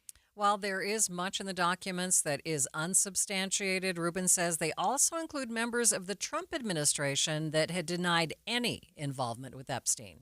Take Howard Lutnick, the president's current commerce secretary, who the documents show planned a visit to Epstein's island in 2012, which again, years after Epstein pled guilty in 2008 to sex crimes. According to the documents, in 2012, Lutnick had emailed a redacted email address saying, "Does Sunday evening for dinner sound good?" And it's Epstein's longtime assistant who responds and says, "Below from Jeffrey, come Saturday or Sunday for lunch." And then there's plenty of sort of communications with Lutnick's wife talking about these plans, at one point saying, "We're heading towards you from St. Thomas. Where should we anchor exactly?" Now, Lutnick in a statement said that he had never been accused of wrongdoing and only had limited interactions with Mr. Epstein in the presence of his wife. But certainly, as you say, more and more individuals who are seen here planning vacations with Epstein, planning visits despite what he had already pled guilty to. Despite the millions of pages now public, not all of the files have been released. Rubin says that has raised concerns from both victims and others. Well, we're hearing two sets of concerns. The first is about the documents that weren't released, and the second is about possibly some issues with the redactions. On the first front, there are 3 million documents, pages of documents that the Department of Justice says they can't release. That's almost about half of the files. Files that contain personally identifiable information of victims or victims' personal and medical files, and similar files, the disclosure of which would constitute a clearly unwarranted invasion of personal privacy. Things they say they just can't release under the law, but there are lawmakers raising questions about that. And there are also some victims raising questions, too, and that also relates to the redaction. Some of the survivors of Epstein have said that their names were left unredacted in these pages. They were outraged about that. I have seen things that relate to me, and people I know have not been redacted at all. Their full names are out there, and especially Jane Doe's are fully out there. And they asked especially that their names are redacted, and they're just not. They also say that they feel they were left to hang out to dry, while essentially the men who abused them were protected here. They are calling for more documents to be released. I spoke with one survivor. Her name is Charlene. She said they're looking at what more they can do to get more documents released, although the Department of Justice and the Deputy Attorney General Todd Blanche has said this is it. Rubin says lawmakers that spearheaded the investigation are now asking for an in-person hearing from the Department of Justice to get more information. It's 1:30 midday at KSL News Radio. I'm Maria Shilaos. Some of the stories we are watching this hour. A partial government shutdown now in day 3. We'll get a check on where the talks have stalled. Utah's annual point-in-time count of the homeless community is now wrapped up. We'll get details from the state's homeless coordinator and KSL traffic, Ricky. No delay, but an accident on I-15 in Sandy. Maria? Hope you like the 50s. We're going to be stuck in the 50s for the next 7 days, close to 60 degrees by Sunday. Right now, 50 degrees downtown. KSL's top local stories in 1 minute. It's 1:30. ABC News, I'm Michelle Franzen. Attorneys for 200 victims of the late sex offender Jeffrey Epstein now urging 2 federal judges to order the immediate takedown of the Justice Department's Epstein Files website. ABC's Jay O'Brien has details. The lawyers have said that over the last 48 hours, they have reported, in their words, quote, thousands of redaction failures on behalf of nearly 100 individual survivors of Jeffrey Epstein. Now, the DOJ has said this was a weeks-long, months-long process of combing through these documents to try to redact them appropriately. These lawyers today saying that that was not done. In Minnesota today, the Hennepin County Medical Examiner listing the shooting death of VA nurse Alex Preddy by federal agents as a homicide, showing he'd had multiple gunshot wounds. A frantic search is underway in Arizona following the disappearance of Nancy Guthrie, the mother of Today anchor Savannah Guthrie. She disappeared from her home Saturday night. Police say the 84-year-old's home is considered a crime scene. This is ABC News. KSL's top local story. Utah lawmakers are being asked for $2 million to promote the state's winter sports venues ahead of the 2034 Winter Games. Utah Sports Commission President and CEO Jeff Robbins says the legacy of the 2002 Games is still impacting Utah. Key part of the IOC when they chose Utah was our venues are in place. All of these events helped that to happen, and they reference these numbers in the IOC meetings in terms of the bid. So we want to create this unique program and do something nobody else has done to set us apart again as a state. Robbins says the idea is to bring big winter sports events here before the 34 games. He says this is something no organizing committee for the Olympic Games has done before. Reporting from the Utah State Capitol, Don Brinkerhoff, KSL News Radio. Other local stories KSL is following. Court is back in session today for the case of Corey Richens, the Camas mother accused of killing her husband, then writing a children's book about coping with grief. Her attorneys want the judge to move the trial to another county just days before the start of jury selection. KSL News Radio's Adam Small was in the courtroom in Park City today. Corey Richens sat quietly in court today wearing a red dress, listening to her legal team speak to the judge primarily about potential jurors and how much evidence and witnesses the state has prepared for the trial. Richens' attorneys are arguing the trial should be moved to Salt Lake County because they say there aren't enough potential jurors in Summit County who haven't heard of her case or who haven't said something that should remove them from consideration. The prosecution, though, is arguing while a lot of people have heard of her case, there are still enough who haven't. The defense tried to get the trial relocated once before, but the judge denied that request. The defense today also voiced concern to the judge about getting this whole trial done in just over a month. Jury selection is currently scheduled to begin next week. Richens is facing a handful of charges in connection to the death of her husband in 2022. Those include aggravated murder and attempted murder, both of which carry a maximum sentence of life in prison. In Park City, Adam Small, KSL News Radio. Utah State University is working to train people around the state to act as dementia resource ambassadors. KSL News Radio's Randall Jepson has more. This program will spend the next 3 years training people in communities around the state about the resources available to help caregivers. The Alzheimer's Association in Utah says about 10% of the state's population over 65 has some form of dementia, and there's over 100,000 caregivers who often don't have any training. The USU Alzheimer's Disease and Dementia Research Center says they are also working to make online trainings available to anyone who needs them. Taking a look at your money at this moment, markets have been in positive territory. The Dow now up by 527 points, sitting at 49,419. S&P up by 40. The NASDAQ up by 130 points. Traffic and weather, it's brought to you by UCCU. Transfer savings, earn more. UCCU, love where you bank. Ricky? A small accident in Sandy already being cleared. Northbound I-15 about 90th south. Both vehicles out of traffic on the shoulder. In Utah County, we still have the cleanup of the crash on southbound I-15 prior to Pleasant Grove Boulevard on the right, and a new accident in West Valley. This looks to be in the intersection westbound 3500 south at Bangerter Highway in the center lane. Put your energy into the fight song, not fighting for parking. You win when you take UTA to the game. Plan your trip at rideuta.com. Ricky Meese in the KSL Traffic Center. What you see outside today is pretty much what you're going to get for the next 7 days. No chance of rain for the next 6 days, and the temperature is just climbing a bit till we reach 57 by Sunday. Right now, 50 degrees at the KSL Common Spirit Health Studios. The sources where we get our news matters. When you listen to Utah's Morning News, we want you to feel the stories are important to you and trustworthy. This is Amanda Dixon. And I'm Andy Farnsworth. Join us weekday mornings on KSL News Radio. Trying to make sense of the markets? Looking to diversify out of all the craziness? Thinking about tangible assets like precious metals? Listen to The Gold Show with Kenny Michaels right here on KSL at 3 p.m. Sunday afternoons. Stay up to date on retirement trends, how the IRA rollover process works, and why investors are turning to physical gold. Kenny is a national talk show host with decades of experience in the markets. Tune in for Kenny's Insights and The Gold Show this Sunday afternoon at 3. You served behind the desk.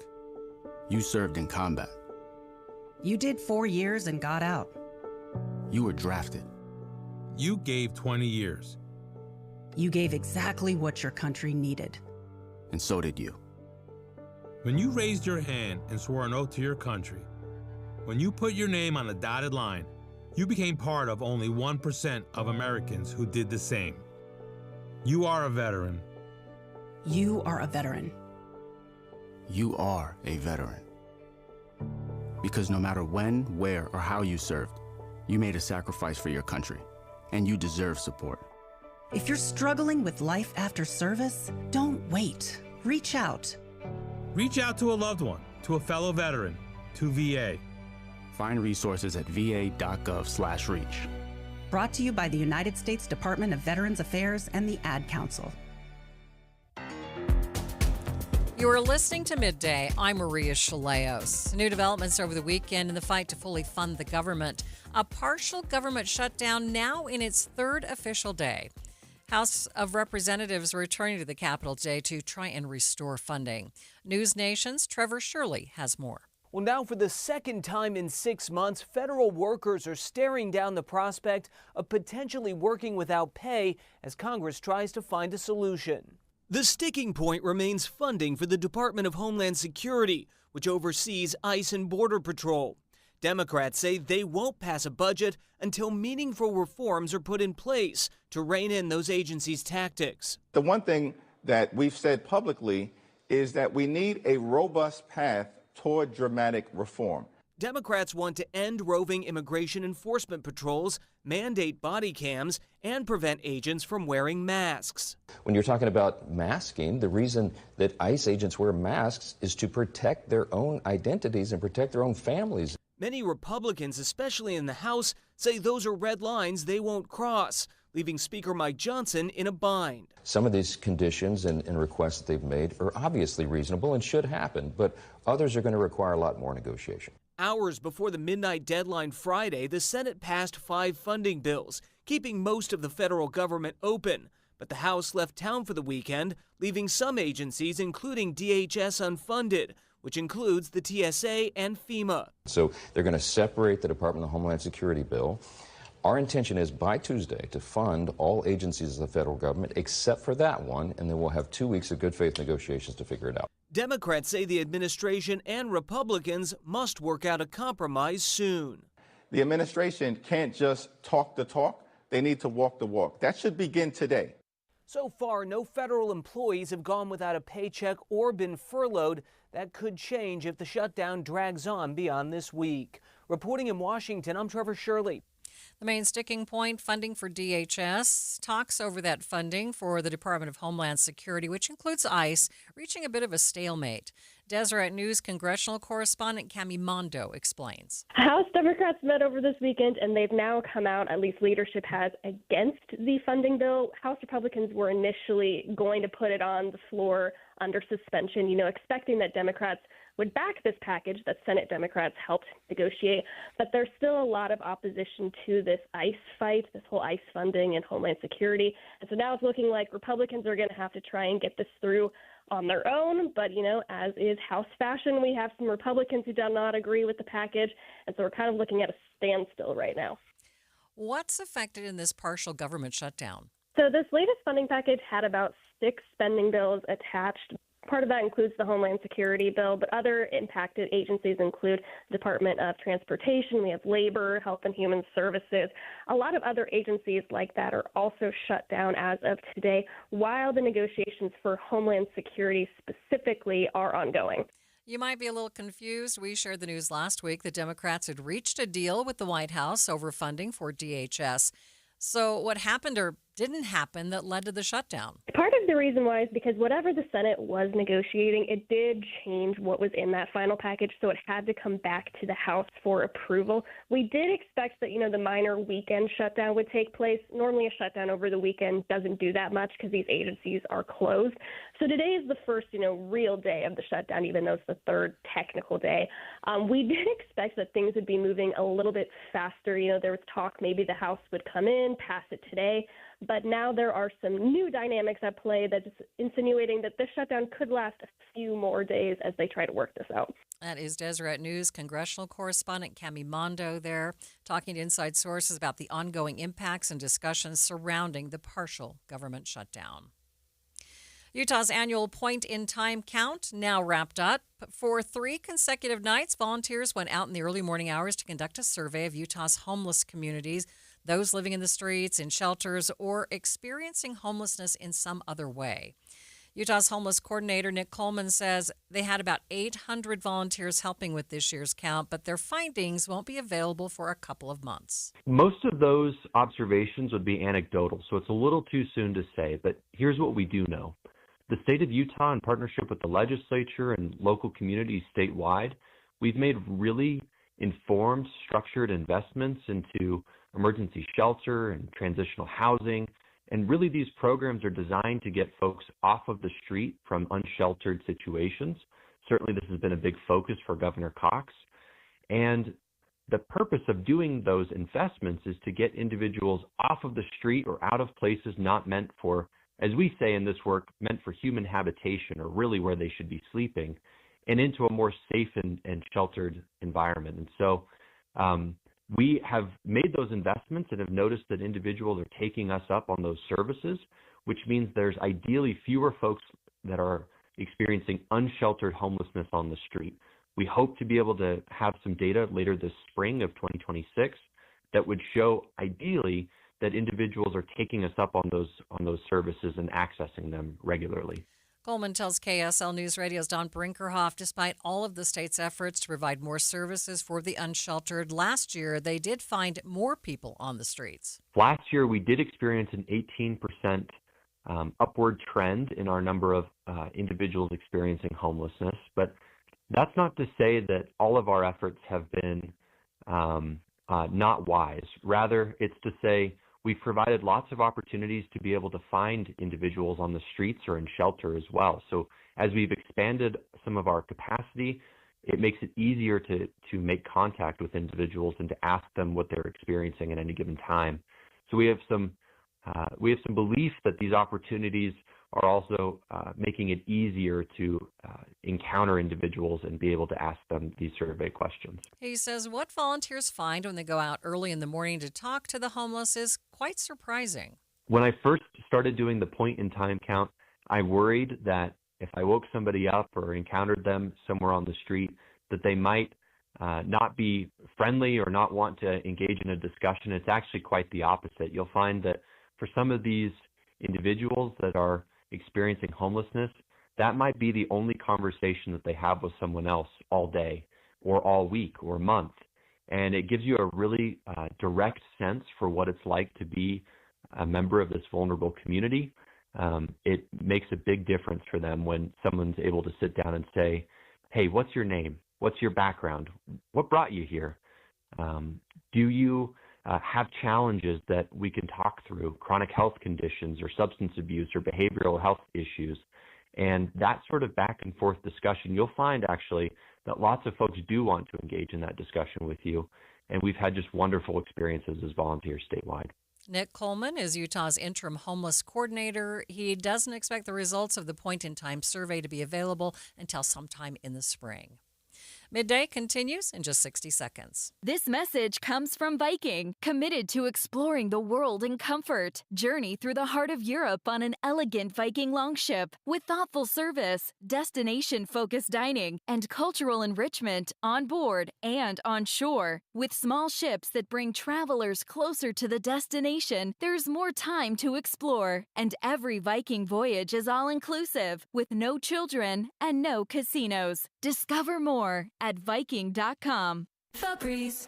New Febreze Air Mist has 50% more odor fighters and up to 30% more fragrance than the old formula. So now you can take on 100% more stinky odors, like sweaty gym bags, greasy cooking smells, and the after effects of the dog rolling around in something. Just spray, and new Febreze Air instantly restores just clean freshness. Smell you later, odor. Breathe happy, Febreze. La, la, la, la, la. This time of year, many of us find ourselves scrolling through social media to dream about our summer vacations, but AI is changing that experience and not necessarily for the better.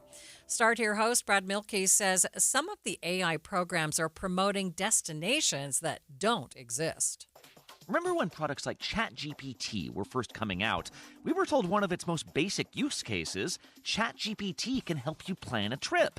In fact, ChatGPT's new browser can even act like a travel agent for you. It can help you book reservations or flights or even just edit a document that you're working on. Well, just because a computer program suggests places to go doesn't necessarily mean they're real. Recently, the Australian broadcasting company, Australian ABC, no relation, interviewed a pub owner in Tasmania, the huge island just south of Australia, who says she's been getting inquiries about the world-famous Weldborough Hot Springs. We're actually receiving phone calls on the daily, asking about if they're close to the pub, if they book accommodation. The thing is, she says, these hot springs don't exist. For months, it appears, a Tasmanian tour company has been posting articles encouraging tourists to come visit. The 8 photo spots you must come experience firsthand. The 7 best hot springs of 2026. According to Aussie news outlets, the owners of this travel website have since admitted that they, like many other blogs, have assembled these listicles using AI. And while most of the attractions are real, the Weldborough Hot Springs are not. In fact, if you try to search for their exact location, you can't find anything. But that hasn't stopped hordes of tourists from showing up in town and asking local business owners, hey, which way to the hot springs? I actually had a group of 24 drivers turn up there 2 days ago. The website owners now say they're reviewing every piece of AI-generated content on the site. But this is not the only instance of travelers realizing way too late that they should have double-checked a chatbot's instructions, and there are now several services beyond ChatGPT that automatically generate itineraries. Vacationers have described entirely unrealistic travel schedules that don't take common travel hiccups into account. A couple in Japan said they were stuck on a mountaintop when their AI-generated itinerary got the operating times wrong for a lift that helps you descend. And locals in Peru were concerned when they learned some tourists had shown up searching for a sacred canyon that didn't exist. Now, spending some extra time around Tasmania, that's one thing. Getting lost on mountaintops, in the elements, that's no joke. And this is why OpenAI and other chatbot makers say you should use these tools as inspiration rather than foolproof assistance. But critics say that's just it. The more we ask these programs to pump out, the more difficult it is to tell where the information even came from, let alone on how to fact-check it. Hurtling into the future is becoming a perilous journey in itself. So travelers beware. Some of those travel spots that you're dreaming of may not even be real. So do your research before taking AI's word for it. After the break, They say we're young and we don't know. it's Groundhog Day. We'll be joined by KSL meteorologist Evan Mashuli to talk about the accuracy or inaccuracy of the groundhog's weather prediction model. But first, it's traffic on KSL News Radio. It's brought to you by UCCU. Supercharge your savings at uccu.com. Ricky? We still have some backups on northbound I-15 in South Salt Lake, especially in those right lanes due to the earlier crash after 33rd South. The accident is mostly to the right shoulder. Once you're past that, you're good to go with no other problems on the Valley freeways. When you need the financial products and services for every stage of life, Cyprus Credit Union is there for whatever the future holds. Visit cypruscu.com today. Ricky Meese in the KSL Traffic Center. Sign up for KSL Text Alerts. Get breaking news and traffic updates by texting the word news to 57500. Want access to exclusive contests? Text contest to 57500. Jazz fans, text the word jazz for breaking jazz updates. And Cougar fans, text BYU to 57500 for the latest on the Cougars. Message and data rates may apply. Join KSL's Greenhouse Show live during Ovation Homes' Fall in Love with Your Home open house February 14th. Preview 2 home sites, West Point or Sadie Glen in Syracuse. Details, visit ovationhomesutah.com. Valentine's Day is a moment to pause and celebrate the love that fills your life. Duke's Jewelers in Springville believes every love story deserves something timeless, something chosen with intention and given from the heart. This Valentine's season, explore pieces that speak without a single word. Dazzling diamonds that catch the light, rich gold that feels classic and enduring, and colorful gemstones that tell a story all their own. Whether you're marking a first Valentine's together, honoring decades of devotion, or simply wanting to make someone feel cherished, Duke's Jewelers is here to help you find the perfect piece. Duke's Jewelers will guide you with care, offer thoughtful suggestions, and even wrap your gift beautifully so you can enjoy the moment, not stress over it. Visit Duke's Jewelers on Springville Main Street and discover a gift that will be treasured long after February 14th is passed. Because love is worth celebrating in the most meaningful way. Duke's Jewelers. Love elevated. Amanda, I took my daughter with me to see Frozen at Hale Center Theater, and it was a magical experience. And I say that somewhat jokingly, but it was magical. I watched a woman transform a dress in a second right in front of my own eyes. I got snowed on indoors. Plus, there was all the songs that we both loved. Yeah, when that ice castle comes out of the floor, I have goosebumps now just thinking about that moment. And the performers, the young girls who sing Elsa and Anna when they're little. I mean, the grown-up ones too, but all of them were just extraordinary. The Anna that I saw just had this magical pixie-like charm that was so fun to watch. That just everything she said made me laugh. Have you seen Frozen yet at Hale Center Theater? It runs till when, Andy? It goes till Valentine's Day. So you have time. Yeah, if you didn't catch it during the holiday season, that's okay. It's an extended run. You have a chance to go now. And if you went before, maybe you want to take your girlfriend or your nieces, go back and have this magical experience of Frozen. You can get tickets online, find out which day works best for you at hct.org. Tim Jr. here from RGS Exteriors. Did you know that we offer 3 distinct styles of gutter protection? Each one meant to handle a specific leaf problem. You might not even know there are different styles of gutter protection, but there are. And if you pick the wrong one, it could be a huge waste of money. Now, the big gutter guard companies won't tell you this. They try to sell you a one-size-fits-all gutter guard. And it could be completely wrong for the amount and types of trees and leaves you have. Not RGS Exteriors. We understand which kind of leaf problem needs which kind of gutter guard. We'll do an in-depth evaluation to assess the types, locations, and numbers of trees in your yard. Based on that data, we match your home to the right gutter guard. So don't risk wasting money on the wrong gutter protection. For a free evaluation and estimate, call RGS Exteriors at 801-280-3110 or visit rgsexteriors.com.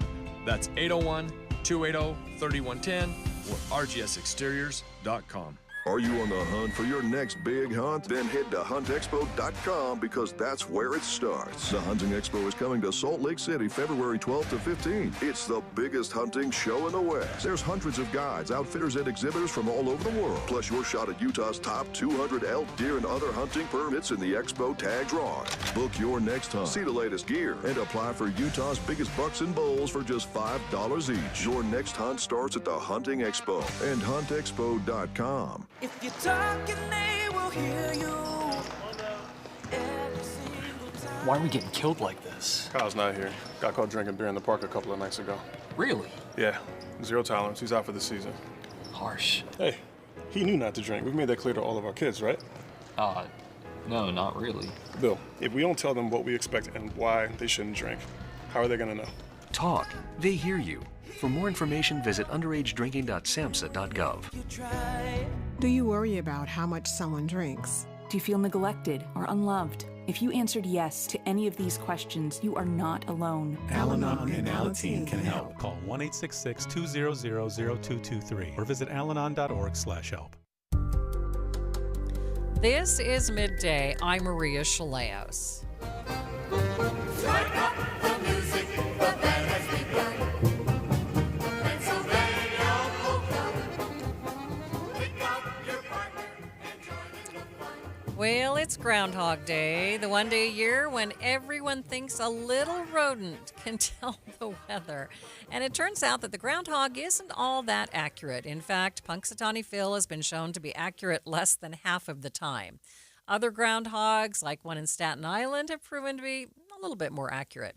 Joining me now to talk about this is a real meteorologist, Devin Mashuli, and it kind of cracks me up, Devin, that we've looked to a rodent to tell us whether we're going to have spring. Yes, for so long, too. And now it's not only one. We see that there are multiple. It's not only groundhogs now. I know there's a tortoise somewhere or some type of armadillo or something like that. It's just kind of crazy, but it's a fun little quirky thing. I know. We used to have Utah Joe, who is a yellow-bellied marmot at the Hogle Zoo that used to predict winter for us. Do we know his accuracy? Was it pretty good? Most of the time he said we had 6 more weeks of winter because he would still be hibernating on this day. Yeah, so, it makes sense. You know. It's one of those things where it's like, is it 6 more weeks till winter or is it 6 more weeks of winter? Because, spring is typically around March 21st. So it's just one of those things where it's like, are we pretty much saying the same thing?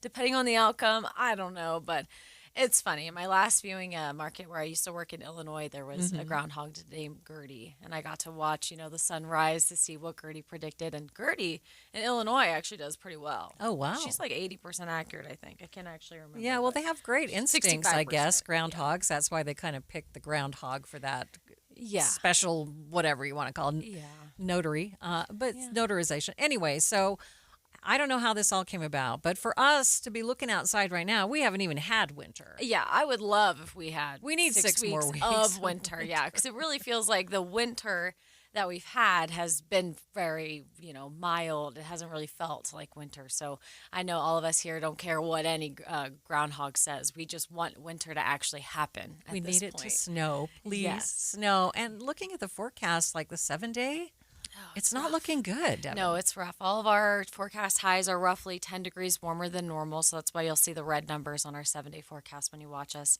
And that is not a good sign because at least last week when it was mild and dry, it wasn't too warm, so we know that ski resorts were producing a lot of snow, but now we're getting temperatures so warm that we're seeing a lot of melting happen as well. So really not a great combo here, so I'm hoping the groundhog can kind of get its predictions to happen like right now instead of, waiting through the whole month of February and March. It's so crazy how one side of the country is just overwhelmed and they want spring today. Seriously. And the other side of the country is going, please give us your snow. Can't we just put it in trucks and haul it across the country? I would love that. Yeah. Or if any of the snow they can produce up in our mountains, bring it down here. But again, it's so warm, it's going to melt. No matter who gives us their snow, it's going to melt. True.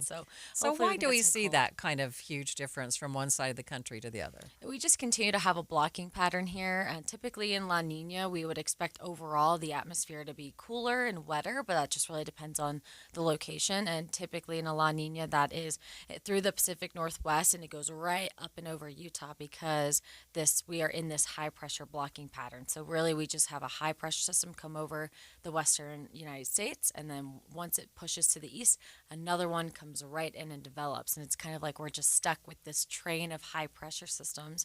We need the jet stream to buckle, and we need to get some storms to actually dive down into Utah, and that's just something we really haven't seen. And there is a sign that we could get a little bit of active weather towards February of like Valentine's Day, kind of like the 10th and 14th. So that's really all I'm looking forward to. Okay, we're going to just keep our fingers crossed on that. Absolutely. And in the meantime, we had another record for low snowpack. I know. Not great records. We don't want to continue to break these records, but it's where we are. Thank you so much, Devin. Yeah, no problem. And thanks for joining us today for Midday.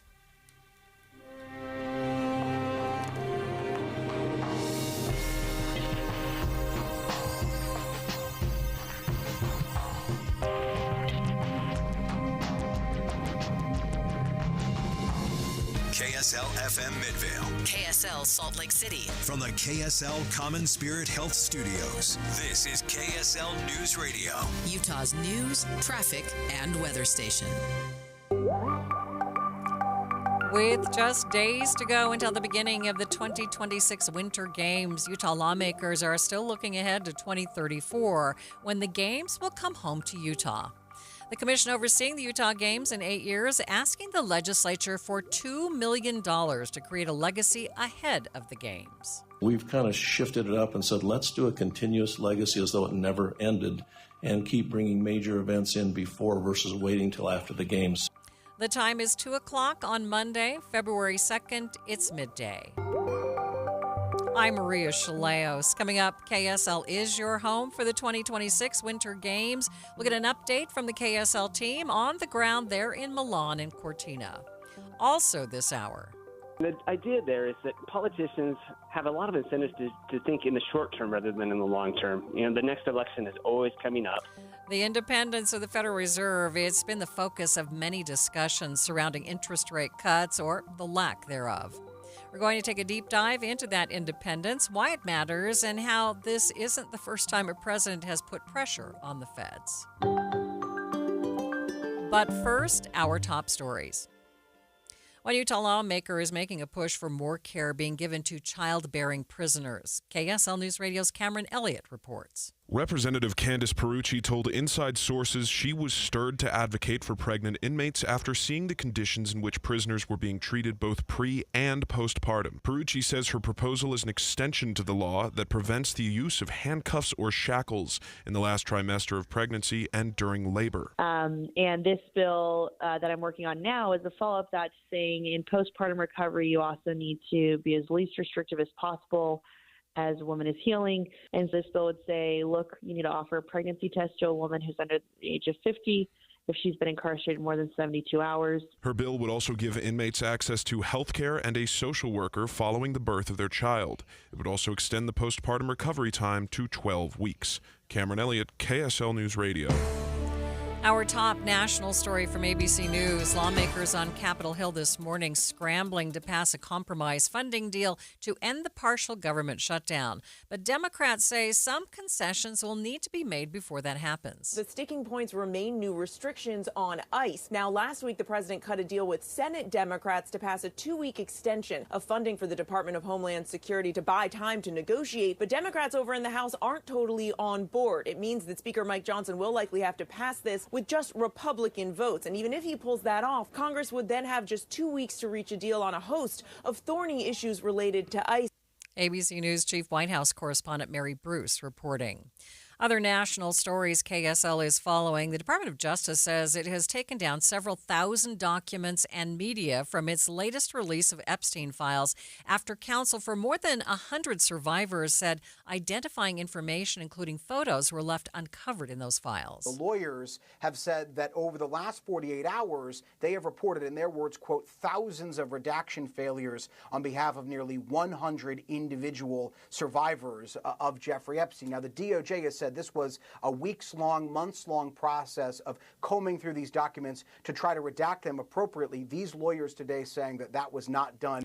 That is ABC's Jay O'Brien. Taking a look at your money at this moment, the Dow closing up over 500 points more than a full percent to end the day at 49,407. S&P up by 37, the NASDAQ up a little more than 0.5%, up 130 points.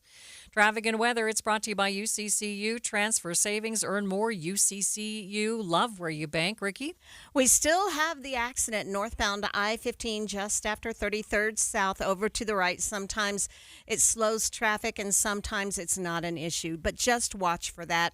Also, a crash in Davis County northbound Main Street at Park Lane in Farmington. That's been blocking a right lane of travel. Elevate your dining at the Roof. Now serving lunch and dinner. Enjoy city views and cozy favorites like signature steak, pork, or salmon entrees. Visit theroofslc.com. Ricky Meese in the KSL Traffic Center. 7-day forecast calling for dry weather for the next 7 days, with our temperatures climbing a little bit each day until we reach 57 degrees on Sunday. 52 degrees at the KSL Common Spirit Health Studios. Mornings are for recharging. And they're for starting your day right. We volunteer to join you in the car. Get news and weather at 102.7 FM during the most important part of your day. Andy and Amanda, each morning between 5 and 9 on KSL News Radio. Getting help with plumbing repairs is easier than you think. All you have to do is call Any Hour Services or schedule an appointment at anyhourservices.com. No one helps more homeowners than Any Hour Services. Hi, this is Doug Wright here with another experiment you can try at home regarding water. You can take 4 bags of water softener salt, lift 3 of the bags with one hand and 1 bag with your other hand. Yeah, I know. Now, if you're like most people, you'll probably find that 3 bags of salt weigh about 3 times as much as the 1 bag of salt. And that's an important thing to bear in mind when you're shopping for a water softener. You see, in our home, we have Kinetico, and the Kinetico water softeners are so well designed, they use only 1 bag of salt for every 3 bags that other water softeners use. Now, I can speak to this because we have had a Kinetico soft water system now in 2 different homes, and I'm not a fan of lifting those bags of salt. This is just one of the many reasons you really should look into Kinetico. Their number is 801-576-8600, or go to softwaterutah.com. This February, the only thing that should be in the air and in your home is love, not allergens. Here's something most people don't realize. Your carpets are the largest air filters in your home. They trap dust, dirt, allergens, and even bacteria that can end up back in the air you breathe. In fact, up to 40 pounds of particles can build up in carpets every year, and that can affect the health of everyone under your roof. That's why homeowners trust Zero-Res. Zero-Res uses patented cleaning technology with no harsh chemicals or detergents, so your carpets stay cleaner longer and safer for kids and pets. Plus, your carpets are dry in hours, not days. And if you're not happy, they'll re-clean it for free. Celebrate the season with just $43 per room. Schedule online at Zerores.com. Zerores.com. Spelled the same forwards or backwards. Zero Res is the right way to clean. Thanks for tuning into Midday. I'm Maria Shilaos. While all eyes might be on the Milan-Cortina games, which kick off later this week, lawmakers on Utah's Capitol Hill are keeping their focus 8 years into the future. Today, Utah Sports Commission asked the state legislature for $2 million to promote the state's winter sports venues ahead of the 2034 Winter Games. Many of the facilities built for the 2002 Winter Games are largely still in use. Commission President and CEO Jeff Robbins says the legacy of the 2002 Games still impacts the state today, 24 years later. What I have today is a unique opportunity, something that I don't think anybody anywhere in the Olympic world has done, that I believe we can do. And this Olympic and Legacy program, we call it Sports and Olympic Legacy, that we've created, which was a key part of the IOC giving us the 2034 Games. We're going to take a unique approach and do what we call a continuous legacy. We started that in 2000. We're at 26, a continuous legacy. So we will go and work on what we would call pre-events before 2034 in synergy with our OCOG and bring in more events, lean into the Winter Games. It helps our venues, our athletes, our national governing bodies of sports, U.S. athletes, and bring in events that ordinarily the OCOG doesn't do. They do test events, and we would go in and lean in more, bringing these major winter sports events that would position us globally. But I don't believe I've ever seen anyone that's done a pre-legacy. It's our legacy's always been after the games, winter, summer. So we've kind of shifted it up and said, let's do a continuous legacy as though it never ended and keep bringing major events in before versus waiting till after the games. He tells the legislature that this is something no organizing committee for the Olympic Games has done before. Speaking of the Olympics, The 2026 Winter Games on KSL News Radio, brought to you by America First Credit Union. it's nearly time. The start of the Winter Games in Milan, Cortina, Italy. In just a few days, on Friday, the Games will officially kick off with all the pomp and circumstance that you've come to expect. KSL has a team on the ground there in Europe, and they'll spend the next few weeks chatting with athletes from Utah and around the country, bringing you updates each day. In fact, we will chat with a member of the KSL Olympic team every day at 2:40 right here on Midday, beginning on Friday. Before then, the KSL team is getting their bearings of the area, seeing everything that there is to see. We have team coverage ahead of the games, beginning with a tour of Cortina with KSL's Matt Gephardt. Benvenuto a Cortina. Welcome to Cortina. I'm in the city center, if you want to call this a city. It's really more of a mountain town, but for the next couple of weeks at least, this city center is also going to be known as the Olympic Fan Zone. Let me show you around. Cortina is kind of like an older, bigger Park City. Everywhere you look, there's high fashion, Prada, Louis Vuitton, but it's also very customary to see people walking down the streets in ski boots or carrying a snowboard. From here, it's a kilometer or two to many of the Olympic events. Yes, it's Italy. We speak in the metric system here. Let me show you. This is the slide-in center, so bobsled, luge, skeleton events will be taking place here. And then this is the curling center, where they'll be playing curling. Up the hill, this is where the alpine skiing events will be taking place. Now, these, of course, are the Milan Cortina Olympics. Many events taking place in Milan, but one thing that makes Cortina unique compared to Milan is they've done it before. Everywhere you look, you see a lot of celebration of the fact that the games are here now in 2026, but you also see a lot of homage to the fact that they were here 70 years ago, back in '56. It's hard to lose track of time in this town. There are churches everywhere, and they all have bells. Aside from some construction touch-ups, Cortina is a town that is ready to go, and we at KSL also ready to go. Stick with us. We'll have you covered from everything you need to know across northern Italy for all of these 2026 Olympic Games. For now, in Cortina, Matt Gephardt, KSL 5 News. With just a few days to go until the opening ceremony, the traditional torch is making its way through the last few Italian towns. One Utahn is there helping to literally carry the torch closer to the cauldron for the opening ceremony. KSL's Alex Cabrera caught up with Spencer Eccles to find out what it means to him to help carry the Olympic flame, even for just a bit. The Olympic flame continued its journey today with runners from around the world helping that flame make its way to Milan. One of those runners is from Utah, and for him, it's part of an Olympic legacy his family continues today. There are some places made for postcards. The Lake Como area in Italy is one of them. But today, even its beauty took a backseat to a small flame with a big meaning.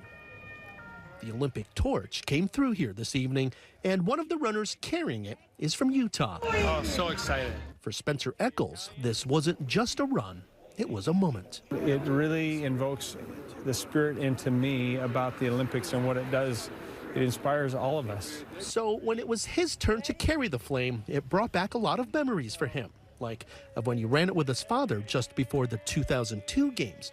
That feeling is part of why his family believes in Utah's Olympic legacy and why they have invested to keep that legacy alive. And now we have people like Nick Page, who was not even born in 2002, who's been training on the venues in Utah that all of us helped create. Nick Page, a mogul skier from Park City, will be competing in his second Olympics in Italy. The training pools at Utah Olympic Park is where he's been practicing since he was 7 years old. There's been so much left behind from 2002 with this exact goal to make the future better and to give athletes like me growing up the opportunity to use infrastructure. And that really, it all came from the Eccles Foundation. It's a spark that keeps moving, just like the Olympic torch. It illuminates, it creates hope, and hope for the future, hope for our children who are coming up. And soon that flame will be back in Utah, inspiring the next generation. And as we do that, we'll make 2034 the best games ever. Yeah, only 8 years to go until Utah 2034. And after nearly 7,500 miles over 2 months, the Olympic flame now has just a few miles to go until lighting the cauldron in Milan. Opening ceremony now just 5 days away. In Lecco, Alex Cabrera, KSL 5 News. And of course, we'd be remiss to not talk about all the history with the games this year. After all, Italy has solidified its place in history as a place of learning, enlightenment, and culture. With more on that long history from Milan, here's KSL's Deanie Wimmer. The Duomo here in Milan, construction started in 1386. That means before Christopher Columbus sailed the ocean blue in 1492, this cathedral was under construction. And equally interesting, the project lasted for 600 years. We spoke to a guide who talked to us about how changing government leaders, religious leaders, funding, and other things all played a role in what's known as one of the longest construction projects in history. 600 years, yeah. It's because Italians like their coffees, you know. They took a lot of breaks during construction, and yeah, that's why it took so long. No, it's because Milano went through a different situation, heavy periods, times of war, famine, political instability, and for the sheer size of the cathedral as well, the project was heavy to build, and an intricate and a vision of the new era coming. That's why they want to put Milano on the map of the world with the construction of the cathedral. Okay. He pointed out something else interesting. Notice the statue on the left of that window. If it looks a little like the Statue of Liberty, that might not be a coincidence, though it's holding a cross. The French architect who created the Statue of Liberty was known to visit here often, and it's believed that his inspiration of the Statue of Liberty was right there on the Duomo. People say it's considered a clear weather day in foggy Milan if you can see the Golden Madonna, and we could see it today. Now, the finishing touches were on these grand doors at the entrance. They were finished in 1965. So yes, a work in progress, 600 years in the making. One other similarity that Milan shares in common with Salt Lake City is that the Duomo is at the center and the streets radiate around it, much like Temple Square sits at the center of our city and the streets are a grid around it. But that similarity aside, history here in Italy is a whole new level, and it sure gives you a different perspective. And that is KSL's Deanie Wimmer there. And make sure you join us here on Midday every weekday during the Milan Cortina Winter Games over the next few weeks at 2:40 each day. We'll get a live report from our KSL team on the ground there in Italy. The 2026 Winter Games on KSL News Radio, brought to you by America First Credit Union. You won't want to miss it. The independence of the Federal Reserve has been in the crosshairs of presidential administrations for decades. But why is it such a big thing now? After the break, we'll take a deep dive into the situation. But first, it's traffic on KSL News Radio. It's brought to you by UCCU. Supercharge your savings at uccu.com. Ricky? We are still seeing traffic get by this accident in South Salt Lake, northbound I-15, just after 33rd South. And also the final cleanup of a crash in Davis County, northbound Main Street at Park Lane in Farmington. They are over to the right. Traffic's rough, but your parking lot doesn't have to be. GoPave Utah keeps things smooth with expert asphalt maintenance at gopavutah.com. That's gopavutah.com. Ricky Meese in the KSL Traffic Center. You still thinking job change in the new year? Yeah, I need something that's in high demand and more stable in this economy. IT? Yeah, cybersecurity, maybe even AI. That's what I did. Really? How? Went to My Computer Career. You don't need any prior experience, and you could start your new career in a matter of months. A lot of IT pros go to school there, too, to level up. Sweet. Are classes online or on campus? Both. Wow, I'll check it out. Thanks. Make this your year. Take the free career evaluation now at mycomputercareer.edu, an Elite CompTIA certification partner. Financial aid is available to those who qualify, including VA benefits. I can't believe how spotless my floors look after using the Swiffer Power Mop. No more dragging around a heavy mop and messy bucket. Now I get the same deep clean without all the work. Thanks to the powerful solution and scrubbing pad of the Swiffer Power Mop, dirt and grime don't stand a chance, and I don't break a sweat. Mic drop. Mop drop. Swiffer Power Mop. Swiffer Power Mop. A smarter way to mop. Try it or your money back. Sure, humans can be a little weird at times, but take it from me, I'm a dog. And a person is about the best thing that can happen to a shelter pet. So if you want to learn how you can be that person, get down to your local pet shelter or visit theshelterpetproject.org. Brought to you by the Ad Council. Hi, this is Derek Overstreet, president of the New Millennium Group and co-host of Stop Working, Start Living with KSL News Radio. Can you imagine what your life would be like if you could retire 3 to 5 years earlier than you thought possible? The things you could do, the loved ones you could spend time with, the memories that you could create.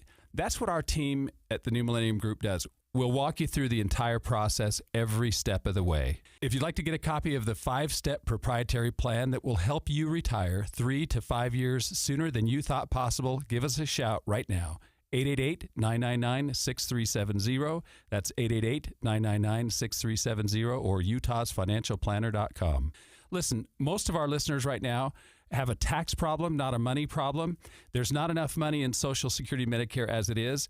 Let us show you how you can significantly reduce your taxes. That's 888-999-6370, 888-999-6370, or utahsfinancialplanner.com. 1-877-CARS for kids. KARS, Cars for kids. 1-877-CARS for kids. Donate your car today.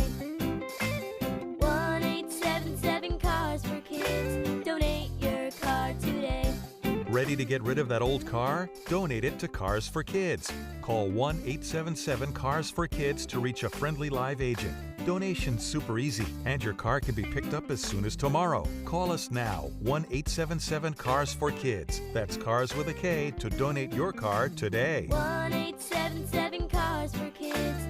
KARS, Cars for kids. 1-877-CARS for kids. Donate your car today. Did you know you can donate real estate too? Go to carsforkids.org. That's carsforkids.org. Matthew. Huh? Oh, sorry. It's okay. I just need you to listen to me. I know that a lot of times, Mom, it might not seem like I'm listening to you, but I am. I hear you. And what you say really does matter to me. I mean, let's be honest. No kid likes rules, but I get why we have them. I hear you, and I know it's because you care. All the talks we've had over the years, including what you've told me about not using alcohol and other drugs, they stick with me. And believe it or not, They really do make a difference, especially at times that matter most. Hey, want a drink? No thanks, I'm good. So thank you, Dad, for talking and preparing me for what's ahead. Thanks, Mom, for never giving up and always being my biggest fan. Thank you for letting me know what you expect, so I can try to meet your expectations. Thank you for talking. For more information about talking with your kids about underage use of alcohol and other drugs, visit underagedrinking.samhsa.gov. You are listening to Midday. I'm Maria Shilaos. So while many of us may want to see the Federal Reserve lower interest rates, a local economist says it's crucial for the Fed to do what's right for the economy and not to bow to political pressure. But he says it's also not uncommon for the president to put pressure on the Federal Reserve. He says this happens with every administration. Assistant Professor of Finance at BYU, Jason Cotter, joined me to explain why it's crucial for agencies like the Fed to remain independent from the president. The primary job of the Federal Reserve is to keep the economy running smoothly and stably. So there's two goals that Congress has given the Fed. One is to keep inflation low and stable, and the other one is to keep employment high. So protect jobs, keep prices down. That's the job of the Federal Reserve. That's a really tricky job to do, and really since the creation of the Fed more than 100 years ago, it's been designed to be independent from politics. So rather than have the president or the executive branch of the government control these decisions, there's an independent committee making interest rate decisions. And the idea there is that politicians have a lot of incentives to think in the short term rather than in the long term. The next election is always coming up, and it's always easier to get elected if you can say, look, I'm doing things that are really great for jobs. That tends to make politicians want to lower interest rates, and that looks great at first, but if you heat up the economy too much, that creates inflation, and we've all lived through that over the last few years. It's not fun for anyone. Presidents of all stripes, any and all administrations, they have these incentives to push for low interest rates.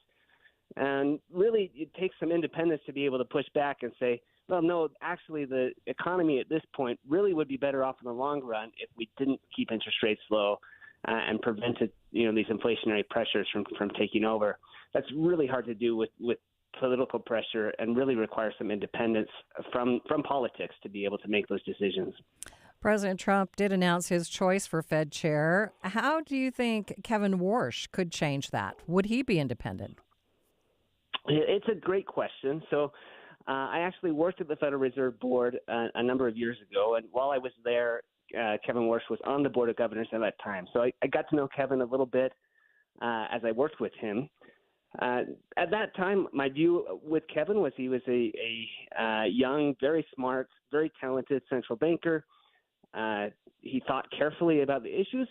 He sometimes had different opinions than other members of the board, but I found him to be very thoughtful in his approach to thinking about the economy. So, at a big level, I feel like Kevin Warsh is a decent choice. He has the experience. He has thought about economic policy a lot, and I think he's capable of making independent decisions. Of course, the worry is that he may be pressured by the administration to make decisions that are politically expedient rather than justified by the economics. Only time will tell on that, but at a big picture level, I think of the people that the president was considering, Kevin Warsh is a reasonable option. The Fed isn't the only agency that is supposed to be independent from the president. So talk about some of the other areas where this is happening. Kind of give us a comparison of where this is important. So, over time, Congress has made a lot of different agencies independent, and we're currently going through a period of time where that independence is being challenged in the courts. And ultimately, I think it will be up to the Supreme Court to decide to what extent any given agency, has the constitutional right to be independent of the administration. So what I would just say is I put it in a little bit bigger point of view, just to get the intuition right. I think we all sort of intuitively understand why the Supreme Court is relatively independent from the executive branch. Supreme Court justices are put on there for life. specifically so that any one president can't sort of take over the judicial process, so that we have a little bit of space in between whatever the political winds of the day might be and whatever the judicial system decides to do. The same sort of reasoning is what went into the creation of the Federal Reserve. Although the governors aren't appointed for life, they are appointed for 14-year terms with this idea of let's insulate them a little bit from the political pressures and allow them to make more independent choices for the exact same reasons that we wanted independent judiciary and independent central bank allows the central bank system to operate, sort of insulated from political pressure. Whether or not the courts uphold that or to what degree, there's pressure put on that in the coming months, we'll have to wait and see. But the international evidence is pretty clear. Countries that have moved towards less independence have hurt their economies. They've realized weaker, slower economic growth and higher inflation. So that really is quite important, I think, from the macroeconomic perspective to keep our central bank as independent from politics as we possibly can. All right. Anything else in this conversation that we should add for folks? Politics of the day have become so divisive that I think it's really easy to hear these issues and feel like they're very partisan. From my perspective as an economist, this really is not a partisan issue. Economists are more or less 100% united in preaching that the independence of the central bank is important. That's a message we've been putting out there for every president from every administration, over decades now. So this isn't anything new, and nor is it anything particularly related to the politics of the moment. The independence of the central bank is important regardless of what party might be in charge. Jason Cotter is an assistant professor of finance at BYU. One of the biggest concerns people, including Utah's own legislature, have when it comes to technology is its impact on children.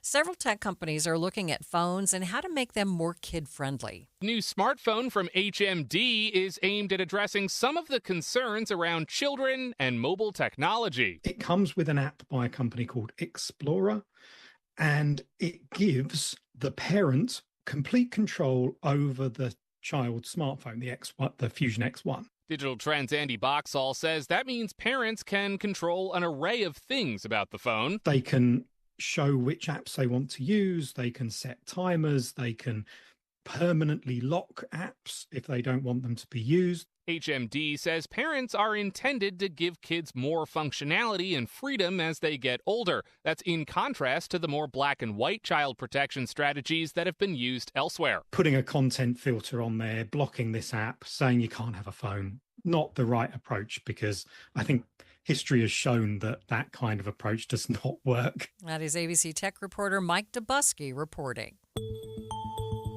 It's 2:30 midday at KSL News Radio. I'm Maria Shilaos. Some of the stories we are watching this hour. A proposal on Utah's Capitol Hill to create a single-payer healthcare system. We have reaction from lawmakers on the other side of the aisle.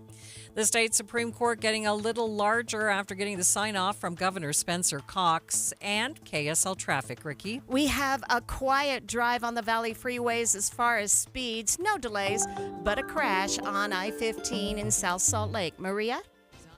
Franzen, the House Rules Committee convenes this hour to take up a spending package aimed at ending the partial government shutdown that began Saturday. Democrats are demanding changes to immigration operations. CBC's Mary Bruce has more. The sticking points remain new restrictions on ICE. Now, last week, the president cut a deal with Senate Democrats to pass a 2-week extension of funding for the Department of Homeland Security to buy time to negotiate. But Democrats over in the House aren't totally on board. It means that Speaker Mike Johnson will likely have to pass this with just Republican votes. And even if he pulls that off, Congress would then have just 2 weeks to reach a deal on a host of thorny issues related to ICE. In Minnesota today, the Hennepin County Medical Examiner listing the shooting death of VA nurse Alex Preddy by federal agents as a homicide.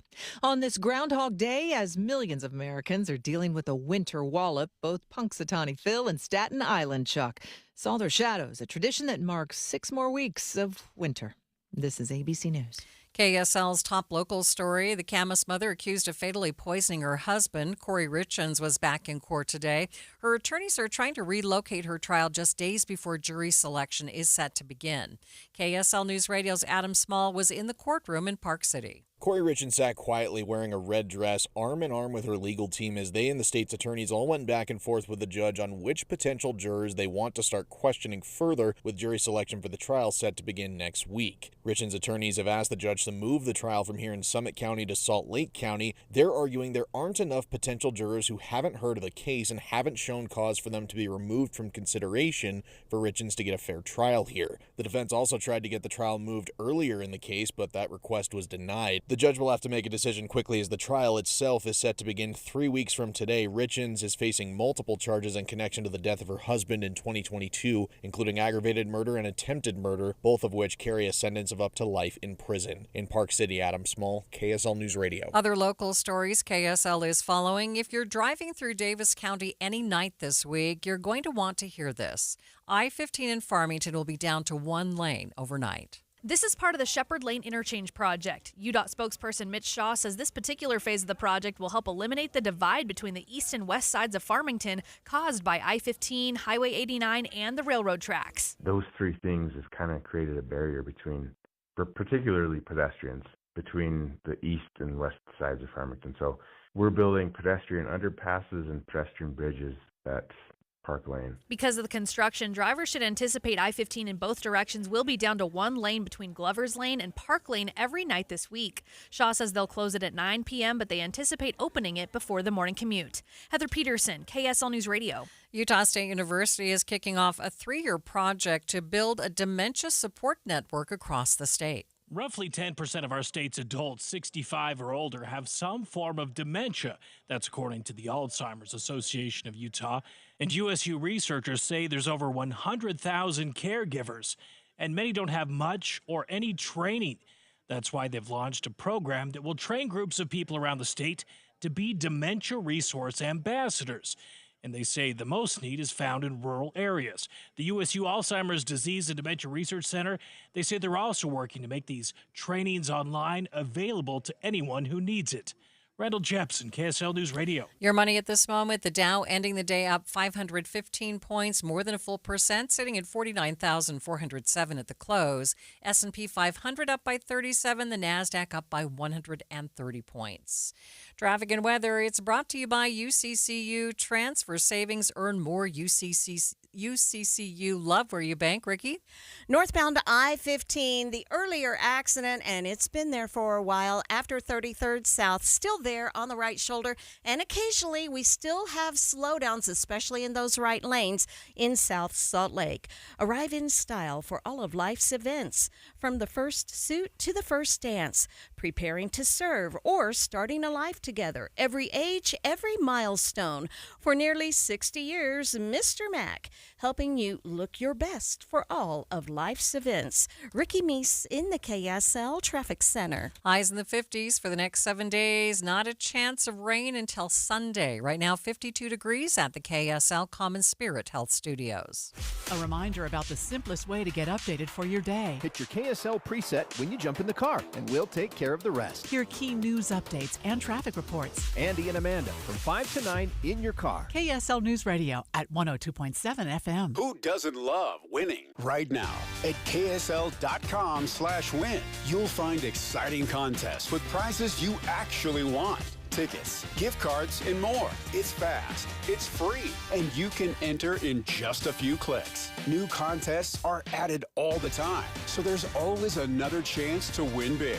Don't miss out. Visit ksl.com/win today and enter to win. That's ksl.com/win.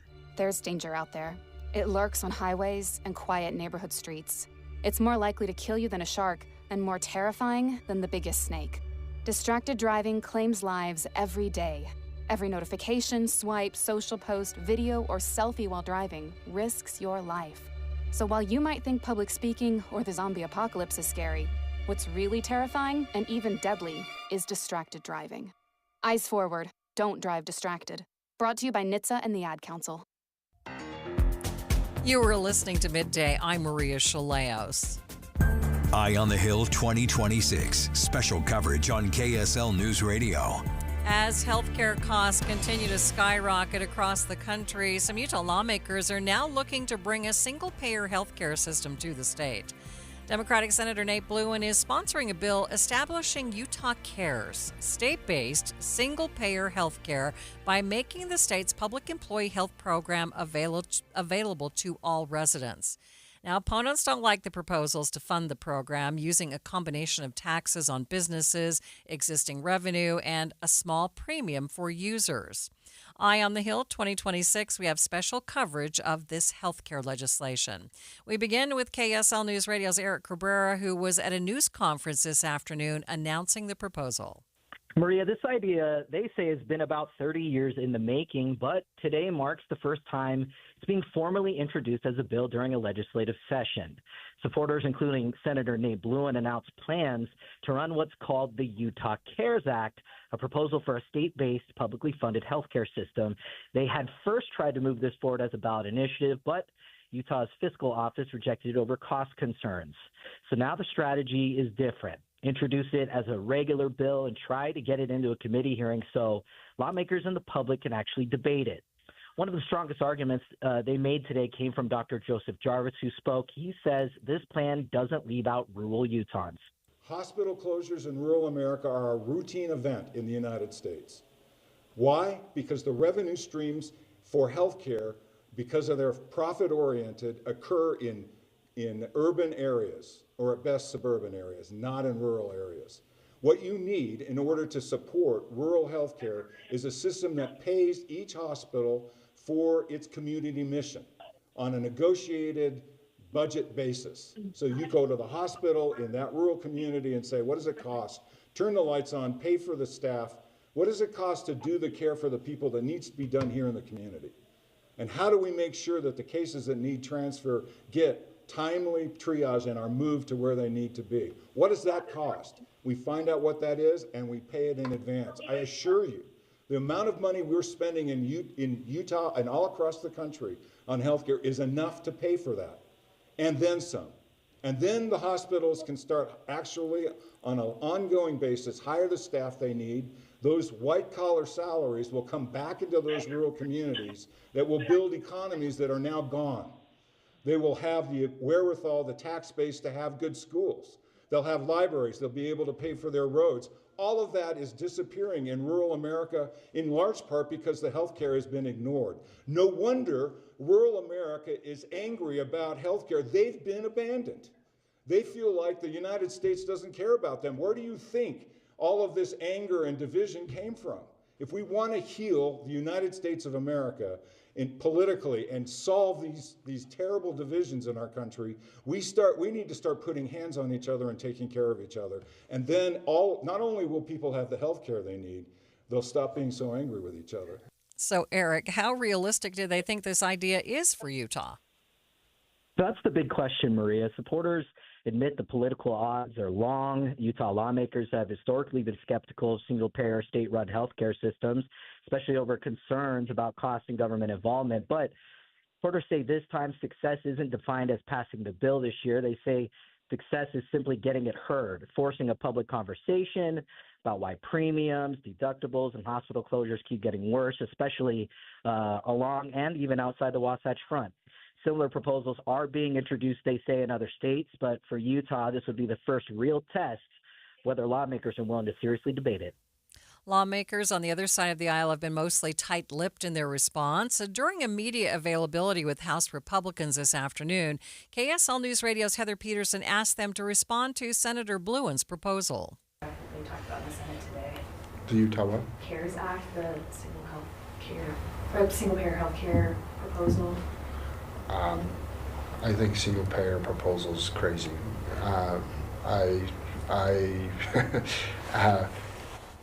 That's turning it over to the government, right? Single payers, yeah. That's there's a reason why the United States has some of the best health care in the nation. Do we need some reform around it to control the cost? Absolutely. But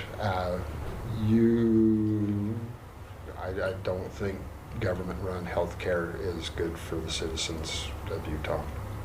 So, you got anything you want to add to that? No, I've lived in parts of the world where that's what they do, and I wouldn't recommend it. So I don't think turning more power over to the government is, I think, a bad thing. We need to be looking at taking away things from the government, personally. House Speaker Mike Schultz, House Majority Leader Casey Snyder responding to a Democratic proposal to create a single-payer health care system here in Utah. We asked you to chime in with your thoughts on the proposal, and the ones who texted in largely in support of the plan. KSL listener Doug added a note to his message to us saying that he'd be for the plan if the costs would actually be lower. Another listener texting in, let each state's plan compete and find some new, innovative ideas. We will continue to track the bill here on KSL News Radio. The Utah Supreme Court will officially move from 5 justices to 7 justices after a legislatively approved bill was signed into law by Governor Spencer Cox. The move has prompted concern from the judiciary and those who advocate on its behalf, with many saying it's the legislature's way to stack the courts. The bill, Senate Bill 134, added new justices to the state Supreme Court, as well as the lower appellate and district courts. Over the weekend, the governor signed the bill into law. It will go into effect this coming May.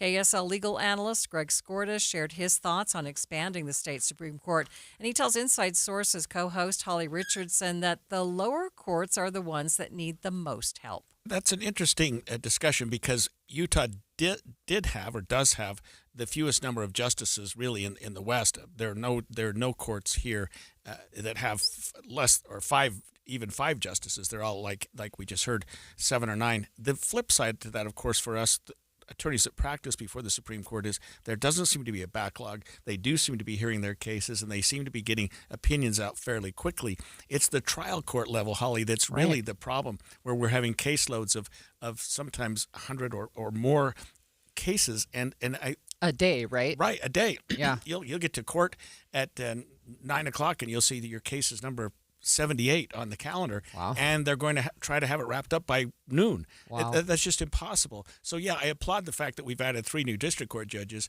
but I think that we would have been better served having leaving our Supreme Court at 5 because it's not a problem, and giving us 2 more judges for the district court level. But the law was enacted, and the governor wasted no time signing it.